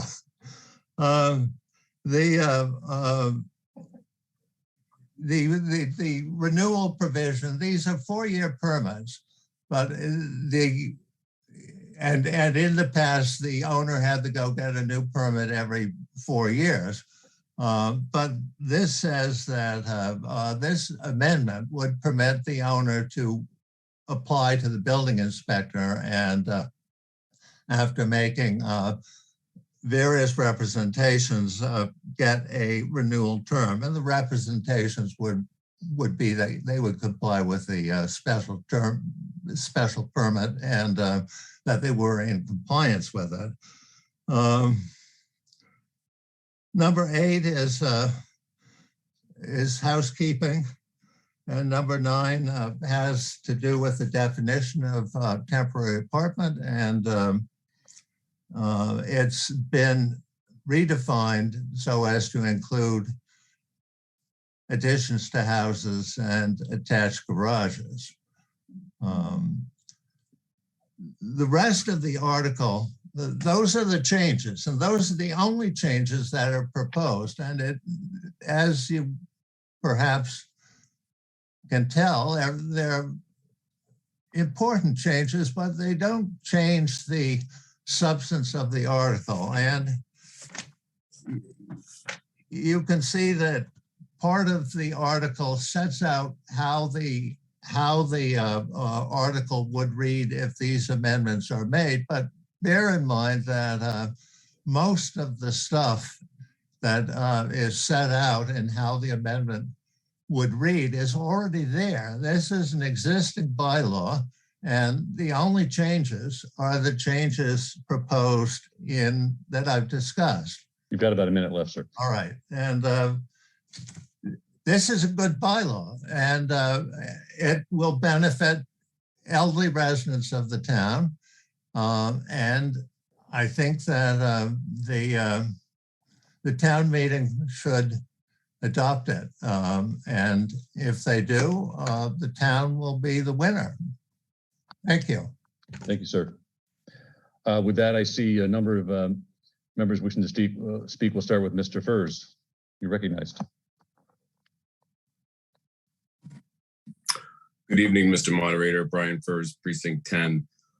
I want to thank Mr. Whiteside for his work on this article. He's spent many years writing zoning for our town, and I appreciate all of his efforts. While I don't agree with many of his positions, I appreciate all of his time.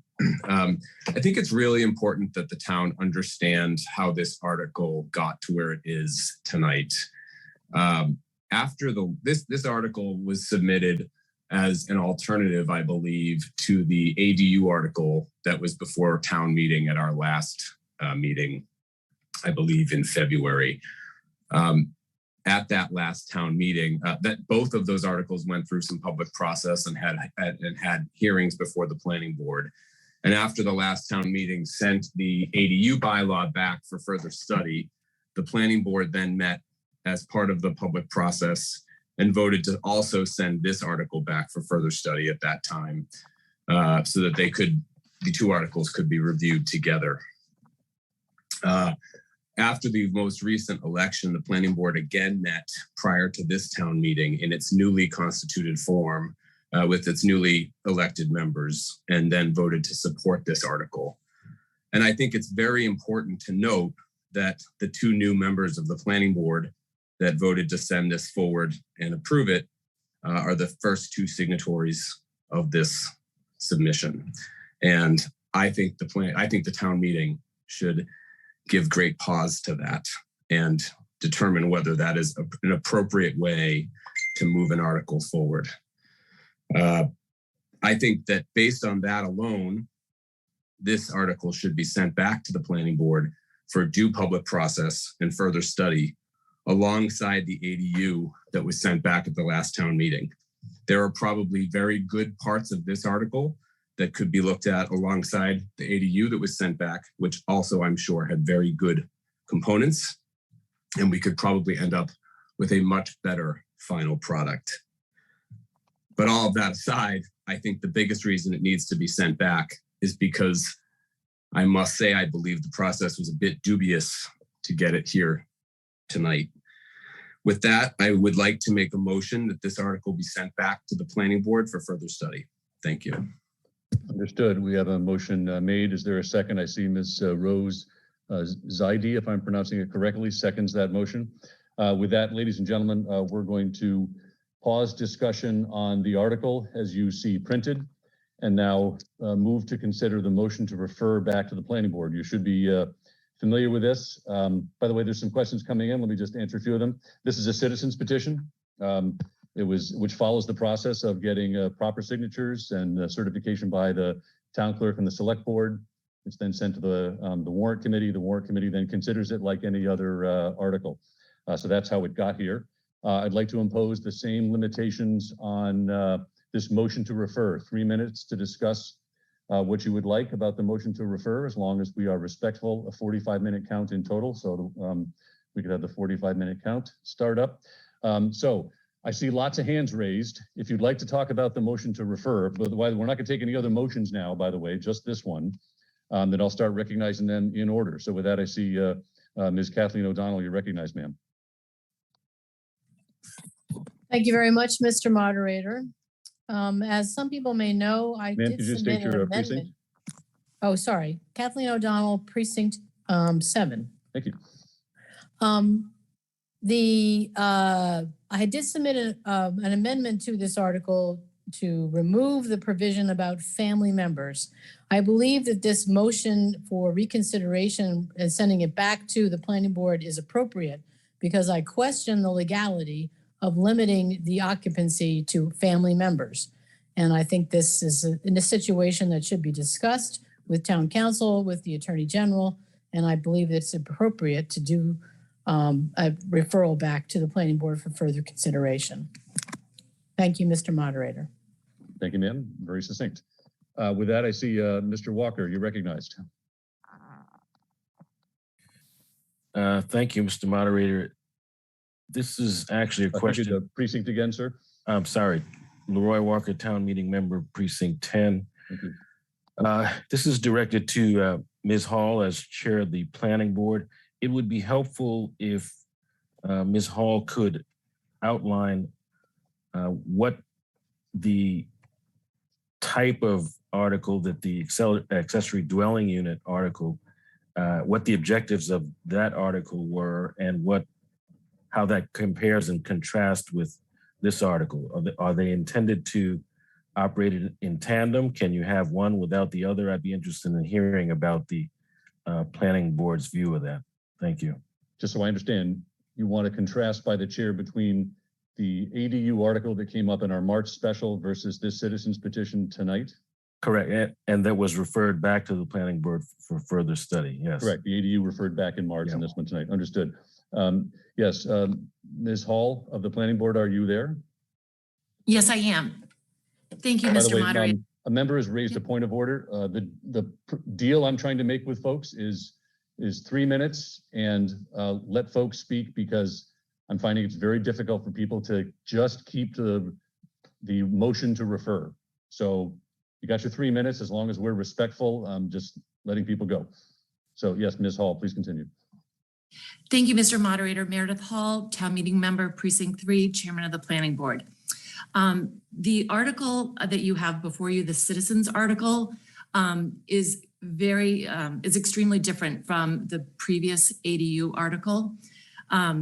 The previous article where this pertains to family caregivers, caretakers, we're broadening our current temporary apartment bylaw. The previous, what was previously being submitted would be open to, it would be open market rentals that every household would be qualified if they have the right size and lot size and so forth, setbacks, typically of what you would go through a variance through the Zoning Board of Appeals. It was not necessarily a special permit process. Rather than being a special permit, it was a much broader article. So it would appeal to a more a broader sense of community, which this article is really meant to be to support our families and in an existing, our currently existing article. What is important to recognize is that the temporary apartment bylaw we already have, this is being expanded, and this can stand alone, and we certainly would need further study to look at what we were trying to put forth previously. Thank you. Just one follow-up, Mr. Moderator. Yes, sir. So the follow-up question is it the planning board's opinion that we need both, or in their view, would this article suffice? At this time, this article would suffice. This is something that actually I would it would be wonderful if Marion McKettrick could actually speak to this. This is a current article that our citizens that we currently have and that they use and that they are currently applying for. We can look at doing something and always broaden this going forward, but we would need further study to do so. Just so the body knows, of the 100 towns studied in the 2018 Pioneer Institute white papers on accessory dwelling units, 31 of those towns have accessory dwelling units, which are for relatives, homeowners, caretakers, elderly, or qualifying low-income households. And Milton is listed as one of those. So technically, we already have, our temporary apartment bylaw is an accessory dwelling unit bylaw. And I also just wanted to mention that recently in Needham, the town held a vigorous community outreach program and decided to limit their ADU to families, much like our temporary apartment bylaw. Their bylaw was adopted in 2020. Thank you. Yes, and regarding the legality, if anyone has questions about our the citizens who signed this prior to becoming town meeting members, Kevin Freitag, I'm sure, would be happy to address any concerns of the body regarding that. Thank you, ma'am. Thank you. I have a question for Mr. Furs. If we could unmute Mr. Furs, I just got a town clerk has pointed out a request on the language of your motion here. Would it be acceptable to you to remove the word back, since this didn't come from the planning board? So instead it would read, recommended that the town meeting refer Article 46 to the planning board for further study. Yes. Thank you. And Ms. Zaidi, if you could just put in the chat, since you were the second, if you find that change acceptable to your second. I believe that was Rose Zaidi. Yes, they have both accepted that slight wording change, which I believe is acceptable here on the floor. So with that, we'll proceed to other questions. I see Ms. Christine Hodlin, ma'am, you're recognized. Thank you, Mr. Moderator. This is Christine Hodlin, Precinct 2, town meeting member.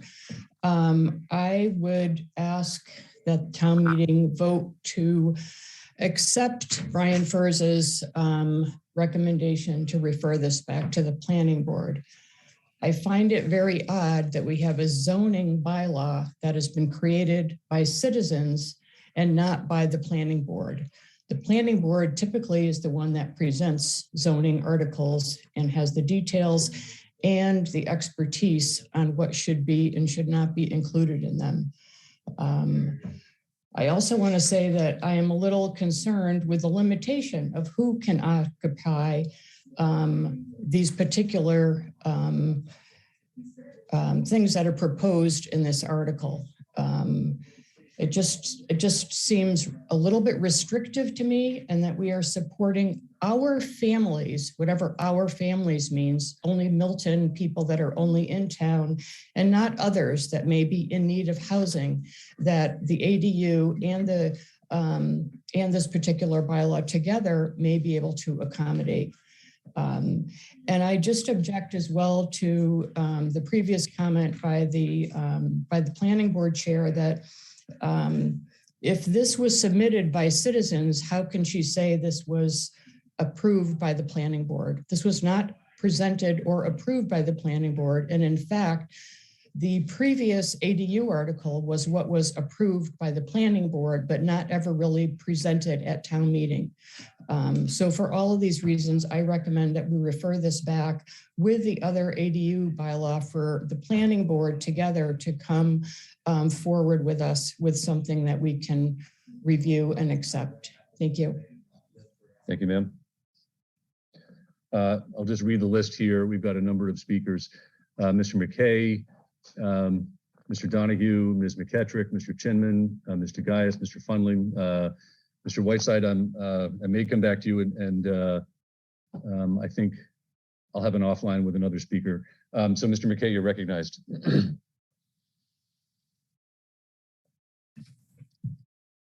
Good evening, Mr. Moderator. Thank you for recognizing me. My name is Scott McKay, and I'm also a town meeting member out of Precinct 2. The prior speaker stole sort of my thunder, but I just want to reiterate what she said. I don't feel that zoning and planning articles should be governed by citizens petition. And I suggest referring this to the planning board for its due process. I also don't support the fact that this article did not go through its due course with the planning board, and it was not vetted in any sort of a public forum where folks from the town and residents can give input on the article. I think that's setting a bad precedent moving forward for future articles. So I would suggest or recommend and support the motion to refer this to the planning board for further study. Thank you. Thank you, sir. With that, I'll go to Mr. Kevin Donahue. Sir, you're recognized.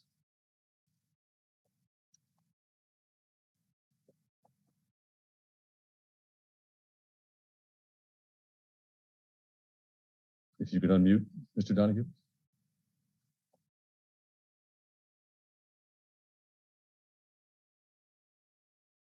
Sir, I think you should be able to unmute at this point.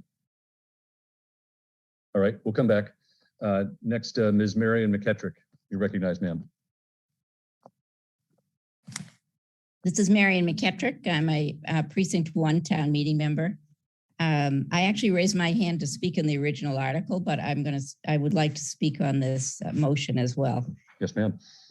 I've probably been representing people with these temporary apartment bylaw applications as an attorney now for about 11 or 10 years.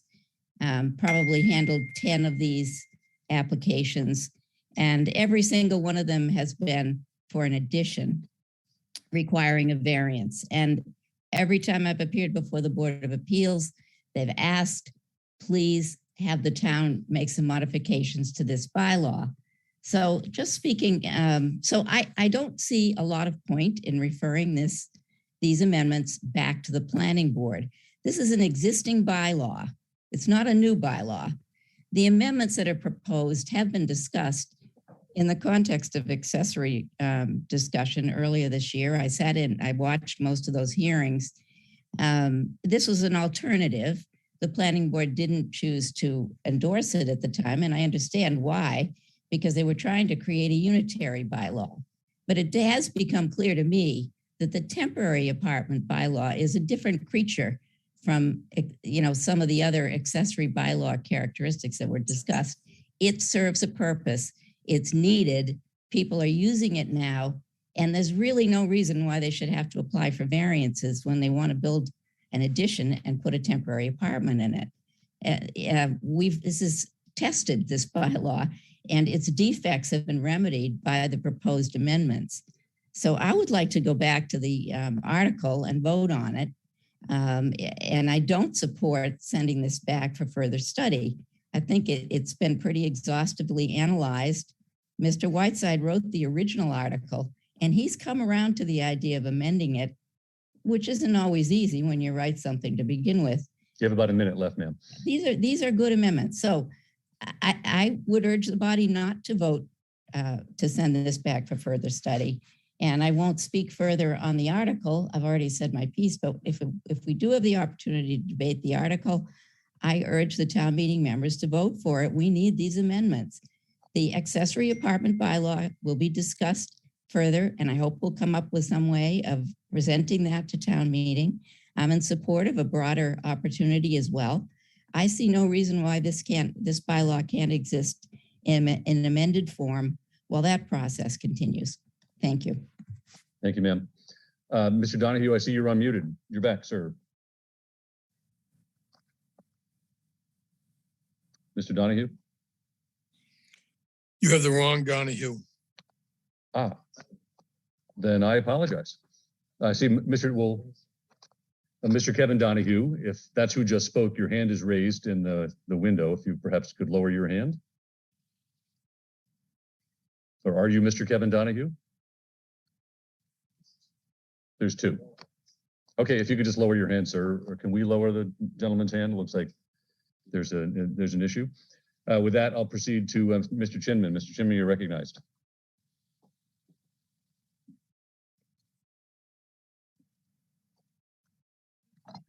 Thank you, Mr. Moderator. Michael Chinman, Precinct 2. I think this citizens petition has badly flawed language. And I support the motion to. You still there, sir? Illustrate the flaws. Let's say, I'm sorry, what? You're breaking in and out a little bit on your mic. I have 4 simple examples that I hope will illustrate the flaws that hopefully could be remedied if this was referred back. Okay, thank you. Example 1, let's say my mother is a widow and she was lucky enough late in life to meet Jim, who also his spouse died. They have a loving relationship, but they're not married. And there's many reasons why people don't get married. Could be insurance, could be taxes, could be inheritance, or it could be they just don't want to disrespect the prior spouse by getting married again. Anyway, if I want my mother and Jim to come live in my temporary apartment, this proposed bylaw says no. Milton says no to my mother and Jim because they're not married. And I mean, the days of clutching our pearls because people who are not married live together is very few of us were born when those days existed. So example 2, let's say my father is getting on years, but he doesn't need a caregiver. But it'd be nice to have somebody from the family living with him. And let's say my brother's son, my nephew, is going to be going to college in the area and needs a place to live. And it's a win-win-win. They can live in my temporary apartment. My father can live with me. My nephew can live with me, with my father in that apartment. And we can have Sunday dinners like that Tom Selleck show with the whole family. And but this bylaw says no. You've got about a minute left, sir. My father and my nephew is. I'm sorry, what? You got about a minute left, sir. My father and his grandson, according to this bylaw, cannot live together in the apartment. It makes no sense. Let's say that I have a big house in Milton with a lot of kids, and I want to build a temporary apartment with 2 caregivers because I have so many kids. I have 8 kids, let's say, 6 or 8 kids. If I want 2 caregivers to care for my kids living in this temporary apartment together, I can't do it because 2 caregivers do not bear the relationship to each other that is required by this bylaw. It doesn't make any sense to put these restrictions on it. This needs to go back. If you could wrap up, sir. 4th example is I'm sorry? If you could wrap up, sir. This language is discriminatory. Not all families are the same. Not all family relationships are valued the same across all cultures. And this imposes a view of what a family is and what's important that really should not be inscribed in our laws. And I urge the body to vote this back to the planning board for further study so that this discriminatory language and nonsensical language that prevents the situations that I described from happening can be improved. Thank you, sir. With that, we'll go to Ms. DeGaius. Ma'am, you're recognized. Thank you, Mr. Moderator. Cheryl Tugayas, town meeting member from Precinct 9 and a member of the Planning Board. The existing temporary apartment zoning has been on the books for 30 years, as has been said, and there have been approximately 30 units built according to that temporary apartment bylaw. So that's an average of 1 per year. It has been known to have many problems for many years, but it was only after efforts to dissuade the planning board from moving forward with the ADU bylaw, and those efforts failed, that this amendment was proposed. Given the planning board's focus on the ADU bylaw and the board's interest in hearing debate at town meeting on its goals and provisions, the board did not focus attention on this petition prior to the special town meeting. In fact, the board had not discussed it since March until a hastily called meeting before the second night of this town meeting, when the substance of the article or the zoning itself was not discussed, but a new vote was taken. As we all know, the ADU bylaw did not get the light of day at the special town meeting, having been sent to the planning board for further study before it was presented by the board. The board seeks input from the Director of Planning and Community Development and the Building Commissioner on all zoning articles, and did so for both the ADU and this petition. Both indicated that this section of the zoning needs revision, but did not think that this citizen petition adequately addressed their concerns. Mr. Zawinski noted, among other things, the following issues with the underlying zoning and this amendment. It lacks a written purpose, which would allow members to evaluate whether the bylaw and the amendments are achieving its goals. It contains a special permit process that creates an uncertain and discretionary decision-making process. It restricts occupancy to family members and their caregivers, which is inherently discriminatory. And its attempt to define family in the 21st century fails. One can build a temporary apartment for a grandmother, but not a great-grandmother, for a nephew, but not a cousin. Could a foster child live in one? It's unclear. Why should zoning attempt to codify the bonds people choose to form in their lives and define what constitutes family? I would add that there is no zoning purpose to restricting occupancy to family members, not health, not safety, not density. Mr. Prondak noted that a number of provisions in this article will require additional monitoring and tracking by inspectional services. Ma'am, if you could wrap up shortly. To enforce and will impose a role for the health department that cannot be put into zoning. Ma'am, could you wrap up shortly? I will, thank you. Thank you.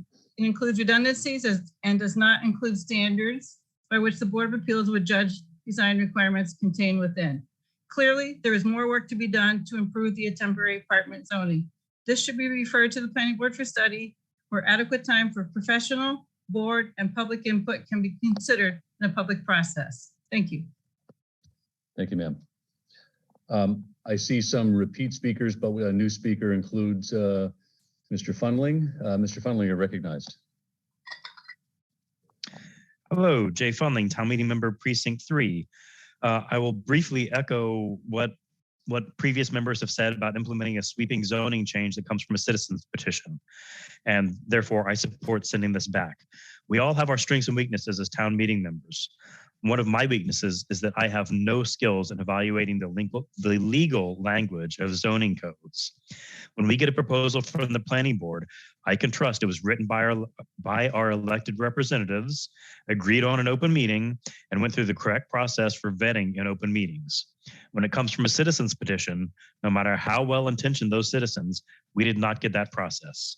So I look forward to the planning board sending something similar back to town meeting in the fall, but for now I support sending this back. Thank you. Thank you. I see Mr. Neely, sir, you're recognized. Thank you, Mr. Moderator. Rick Neely, Town Meeting Member, Precinct 3. I'm opposed to sending this back to the planning board or sending it to the planning board for study. This is an article that is a standalone from the accessory dwelling unit proposals that have been presented by the planning board over the last 18 months. I've made points to the planning board over that period of time that this particular bylaw that exists today can be improved upon. This article improves it. And there are benefits as outlined by one of the members, Ms. McGettrick, about the improvements that will benefit existing town residents. So I think it's unnecessary to send this to the planning board, and the planning board can continue to do work on the other accessory dwelling unit, and the two can stand alone. Thank you. Thank you, sir. With that, a couple things. I do see a member of the warrant committee that is asking for permission to speak. That's an elected town meeting member. It is my policy to not recognize elected town meeting members who are members of the warrant committee. I believe by long tradition, we discourage that. I've talked to the member about it, and I'm choosing not to recognize them to speak tonight without identifying. There's only 3 speakers left. Is anyone who is yet to speak on this motion to refer wish to speak? Otherwise, I'm going to go to just 4 names and go to a vote. I'm going to call Mr. Whiteside, Ms. O'Donnell, Mr. Fahey, Mr. Furs. Then we're going to go to the warrant committee for their opinion on this motion to refer. So with that, Mr. Whiteside, you're recognized. Pardon me, Ms. Agostino, you just raised your hand in the nick of time. Ms. Agostino, you're recognized.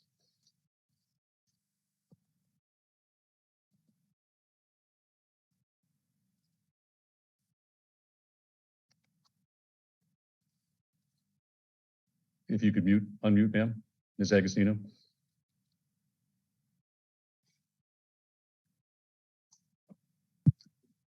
There you are. I am muted again. Am I here? All right. Yes, you are. Yes. Diane DiTullio Agostino, Precinct 9, town meeting member. I strongly feel that there is a process where citizens can submit amendments to zoning bylaws, and in the past they have. So we should take anyone's time and effort to improve something, which I have a lot of respect for the many years served by the town meeting member representing individuals at the planning board. I know it's a difficult job, and if this article has submitted will make it easier, it's not the end all. The planning board will continue over many years, I'm sure, to fine tune this article, review all the needs for different family members, et cetera, et cetera. But if there are portions of this bylaw that we have had professionals who have lawyers that have dealt with these type of things say that they also support adding this language to help out temporarily until the planning board, makes their changes, which hopefully will be at the next town meeting, then we should respect the process. I also will note that I don't recall any bylaw, article, regulation that would not allow an elected town meeting member, no matter what position they're in, especially if it's on the warrant committee, because it did happen to me when I was on the warrant committee. And it turned out that the 4 years that I submitted an article, the Department of Revenue finally said we weren't doing it legally, so they passed it. So you have about a minute left, ma'am. So my question is, what bylaw, regulation, it might be something that the moderator feels he must do, but in the past, warrant committee members have presented, and if you can cite something else, he or she, or they is an elected official. So I will be supporting passage and not the motion to refer to the planning board. And if one more person says refer back, it wouldn't be back. The planning board will proceed. So thank you very much for answering the important question of denying an elected official the right to speak. Happy to do that. I cite town meeting time, which is littered with the phrase, no one may speak without the leave of the moderator. It is my opinion that I'll refer to myself as the elected head of the legislative branch at town, in town. And our bylaws call for that individual to name a committee of citizens who are going to then do the heavy lifting of looking through the warrant such that they can make informed recommendations to the town meeting members. They meet extensively, as Chair Asher has discussed. They debate, they vote, and when they conclude, it is my belief that they have had a chance to say their piece and they have fulfilled their duties. And so I've talked to members that I will not be recognizing you during your term on the warrant committee as long as I am the moderator. And it's a policy that I'm within my rights and purview to implement. So I'm trying to implement it fairly. I had a member that broke that rule. That member is no longer serving on the warrant committee. So it's my call, Ms. Agostino. So as a follow-up, I will just point out once again that articles I personally submitted as a member were presented because they were the law. They were required by law. And I think this matter will be taken up for further review. Thank you for voicing your opinion. Thank you, ma'am. Zoom admin, how much time is left on our 45-minute counter? 15 minutes? 13 minutes. We have 5 people. You can just make it. I do see some new members. I'm going to recognize Mr. Hardy and then Mr. Mahalchik. Mr. Hardy, you're recognized. Hi, Kevin Hardy. I mean, Precinct 1. I feel like the last few nights we've talked about the school committee ad nauseum and the transparency people are seeking and the amount of meetings they've had around the budget. I support sending this to the planning board to seek that same transparency. It feels like this really hasn't gone through the process that it needs to go through, and so I support sending it to the planning board. Thank you. Next, Mr. Mahalchik.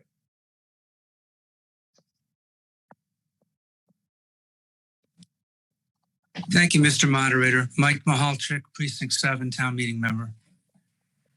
I think that you should try to make laws that last for more than a few months. And also, there's a certain amount of efficiency in deciding an issue and having it settled by compromise if necessary. I think there are 2 teams in this town, and there's been a close division between the accessory dwelling unit proposal and this proposal. There is something in the middle between those proposals that we should enact and we should live with for 30 more years. So I want to vote yes on this proposal to get something that's better for everybody, take the time and run it through the process. I don't want to legislate by citizens petition. Thanks. Thank you. I now see some of the repeat speakers. Folks, I'm going to hold you, since it's a repeat, to 2 minutes so you can all get some time in. So we'll start with Mr. Whiteside. Sir, you have 2 minutes. Well, just initially, I was on the planning board for 32 years and wrote most of the zoning during that 32 years. And this article has had a planning board hearing, just like any other zoning article, and no questions were asked about the substantive provisions. And if this is illegal, which I don't believe for a second it is, but if it is illegal, this article, if it's passed, has to go to the Attorney General for approval. And if it's illegal, the Attorney General won't approve it. And that's the way to get a determination of the legality. So send it to the Attorney General and see what he says. As far as sending it back, there already temporary signs were sent back 5 years ago. Hasn't come back yet, but it was referred back to the planning board. If you send it back, you're not guaranteed that you're going to get it returned to the town meeting anytime soon. Traffic impact mitigation. 3 years ago, 4 years ago, it was returned to the planning board for further work. Hasn't come back. So the idea that you send it to the planning board and somehow it's going to come back in the fall, it's possible. It's also not possible. You have a chance. You have a chance to do something good for the town now. And I think that the town should seize it. The town meeting should seize it. And thank you, sir. If you could wrap up. Thank you. Thank you. With that, we'll go to Ms. O'Donnell. Ma'am, you're recognized.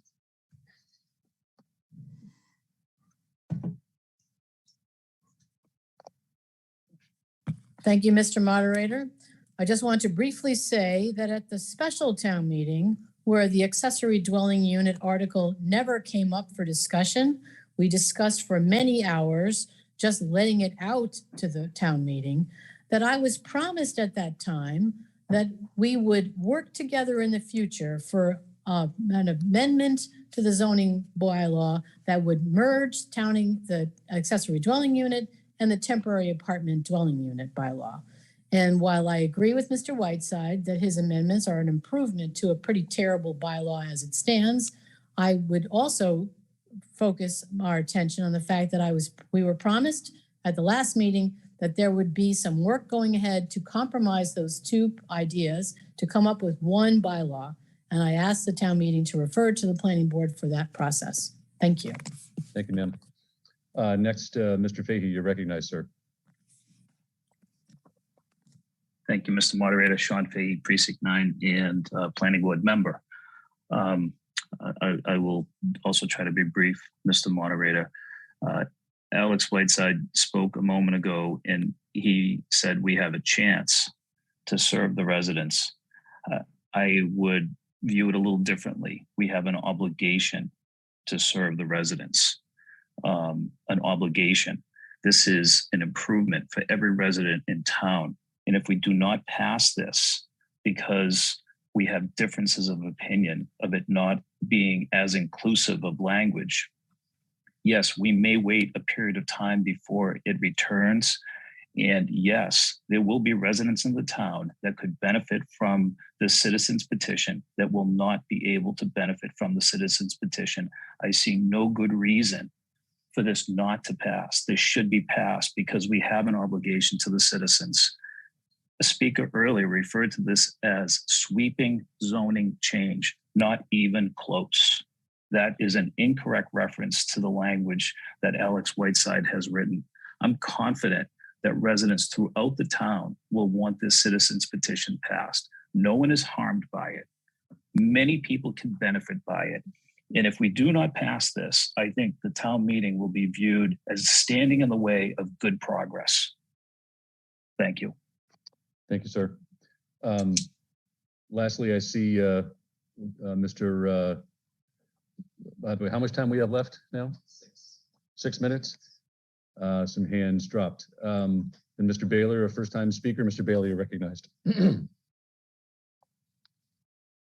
Sorry about that. Try to find unmute. Yes, thank you. I don't want to belabor it. I just want to put out there. Mr. Baylor, could you just identify yourself for the? Oh, sorry, Richard Baylor. Sorry, first-time speaker.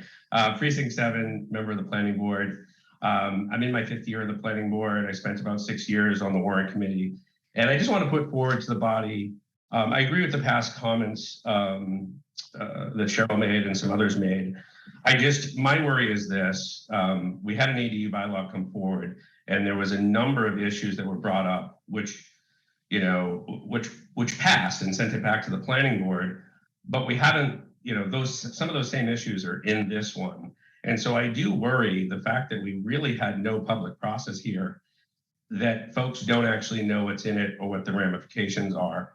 Again, I spent 5 years, in my 5th year of the planning board, 6 years on the warrant committee. And of that time, I've never once seen a board or a committee actually put forward an article that didn't actually have a public process.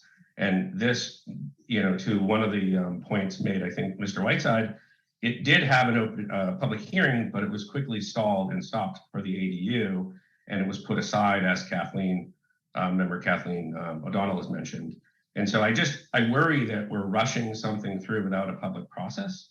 And I really don't see what harm it's going to be to actually allow us on the planning board to bring this forward to a public hearing, let folks come in and talk about it and put something better in front of town meeting, or at least, as somebody else had mentioned, something that you're assured the planning board has actually looked through. We did have a recent vote on this to change the vote. And the reality is, half the board is brand new. And so I think a public process is due here. Thank you, sir. With that, I'll go to Mr. Furs, and I'm going to go to the warrant committee for their opinion on this motion to refer. Mr. Furs, you're recognized. Thank you, Mr. Moderator. Brian Furs, Precinct 10. 1938, I believe that was the year our zoning was put in place. That's 84 years ago. Zoning is long. It lasts a long time. It is what governs how we develop our town, and it's something that deserves great debate. And anybody that's been on this town meeting for more than a couple of years knows that great debate on zoning is what we specialize in. This article has not been studied. It needs to go to the planning board for study. Thank you. Thank you. Mr. Asher, would you raise your hand when the warrant committee has an opinion on this motion to refer?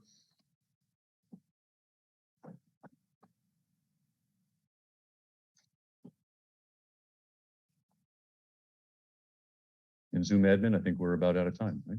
Yes, we are. Thank you, folks, for abiding by the 3 minutes, the 2 minutes, and the 45 minutes. Chair Asher, you're recognized, sir. Mr. Moderator, thank you. George Asher, Chair Warrant Committee, Precinct 6 Town Meeting Member. The Warrant Committee is in favor of referring this to the Planning Board. Thank you, sir. Very clear. With that, we'll go to a vote. Let me describe again, motion to refer. It just requires a majority. It's a process vote. If the motion fails, we will, if the motion succeeds, we will conclude for the night. If the motion fails, we will return back to discuss the merits of the article and the recommendation. So with that, if everyone is clear, can we put up the polls? All in favor of this motion to refer? Before the body, please signify by voting yes. All opposed, please vote no. All abstaining, please vote abstain. If we could unmute the phones. On the phones, all in favor, please signify by saying aye. Opposed, no. No. Thank you. We can mute.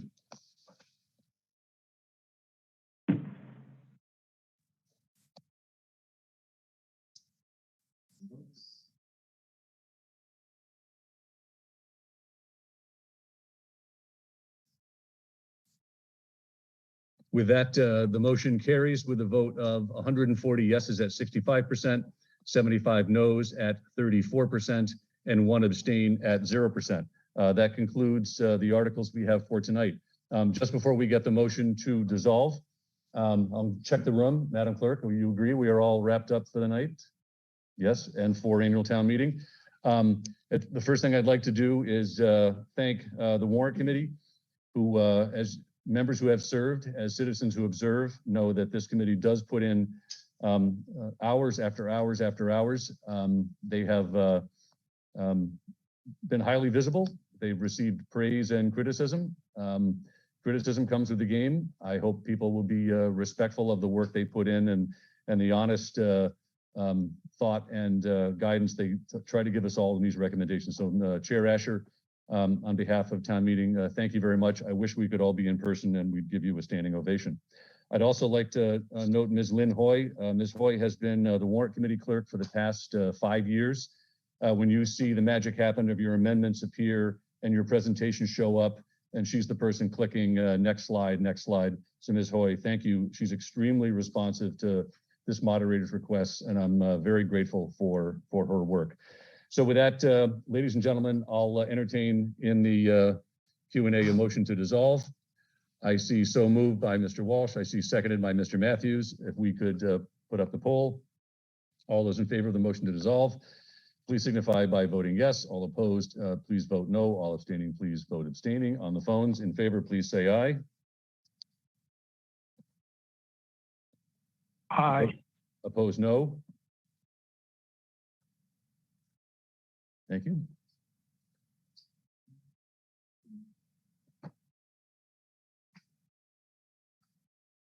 With that, the motion to dissolve carries with a vote of 198 yeses at 98%, 2 noes at 1%, and 2 abstains at 1%.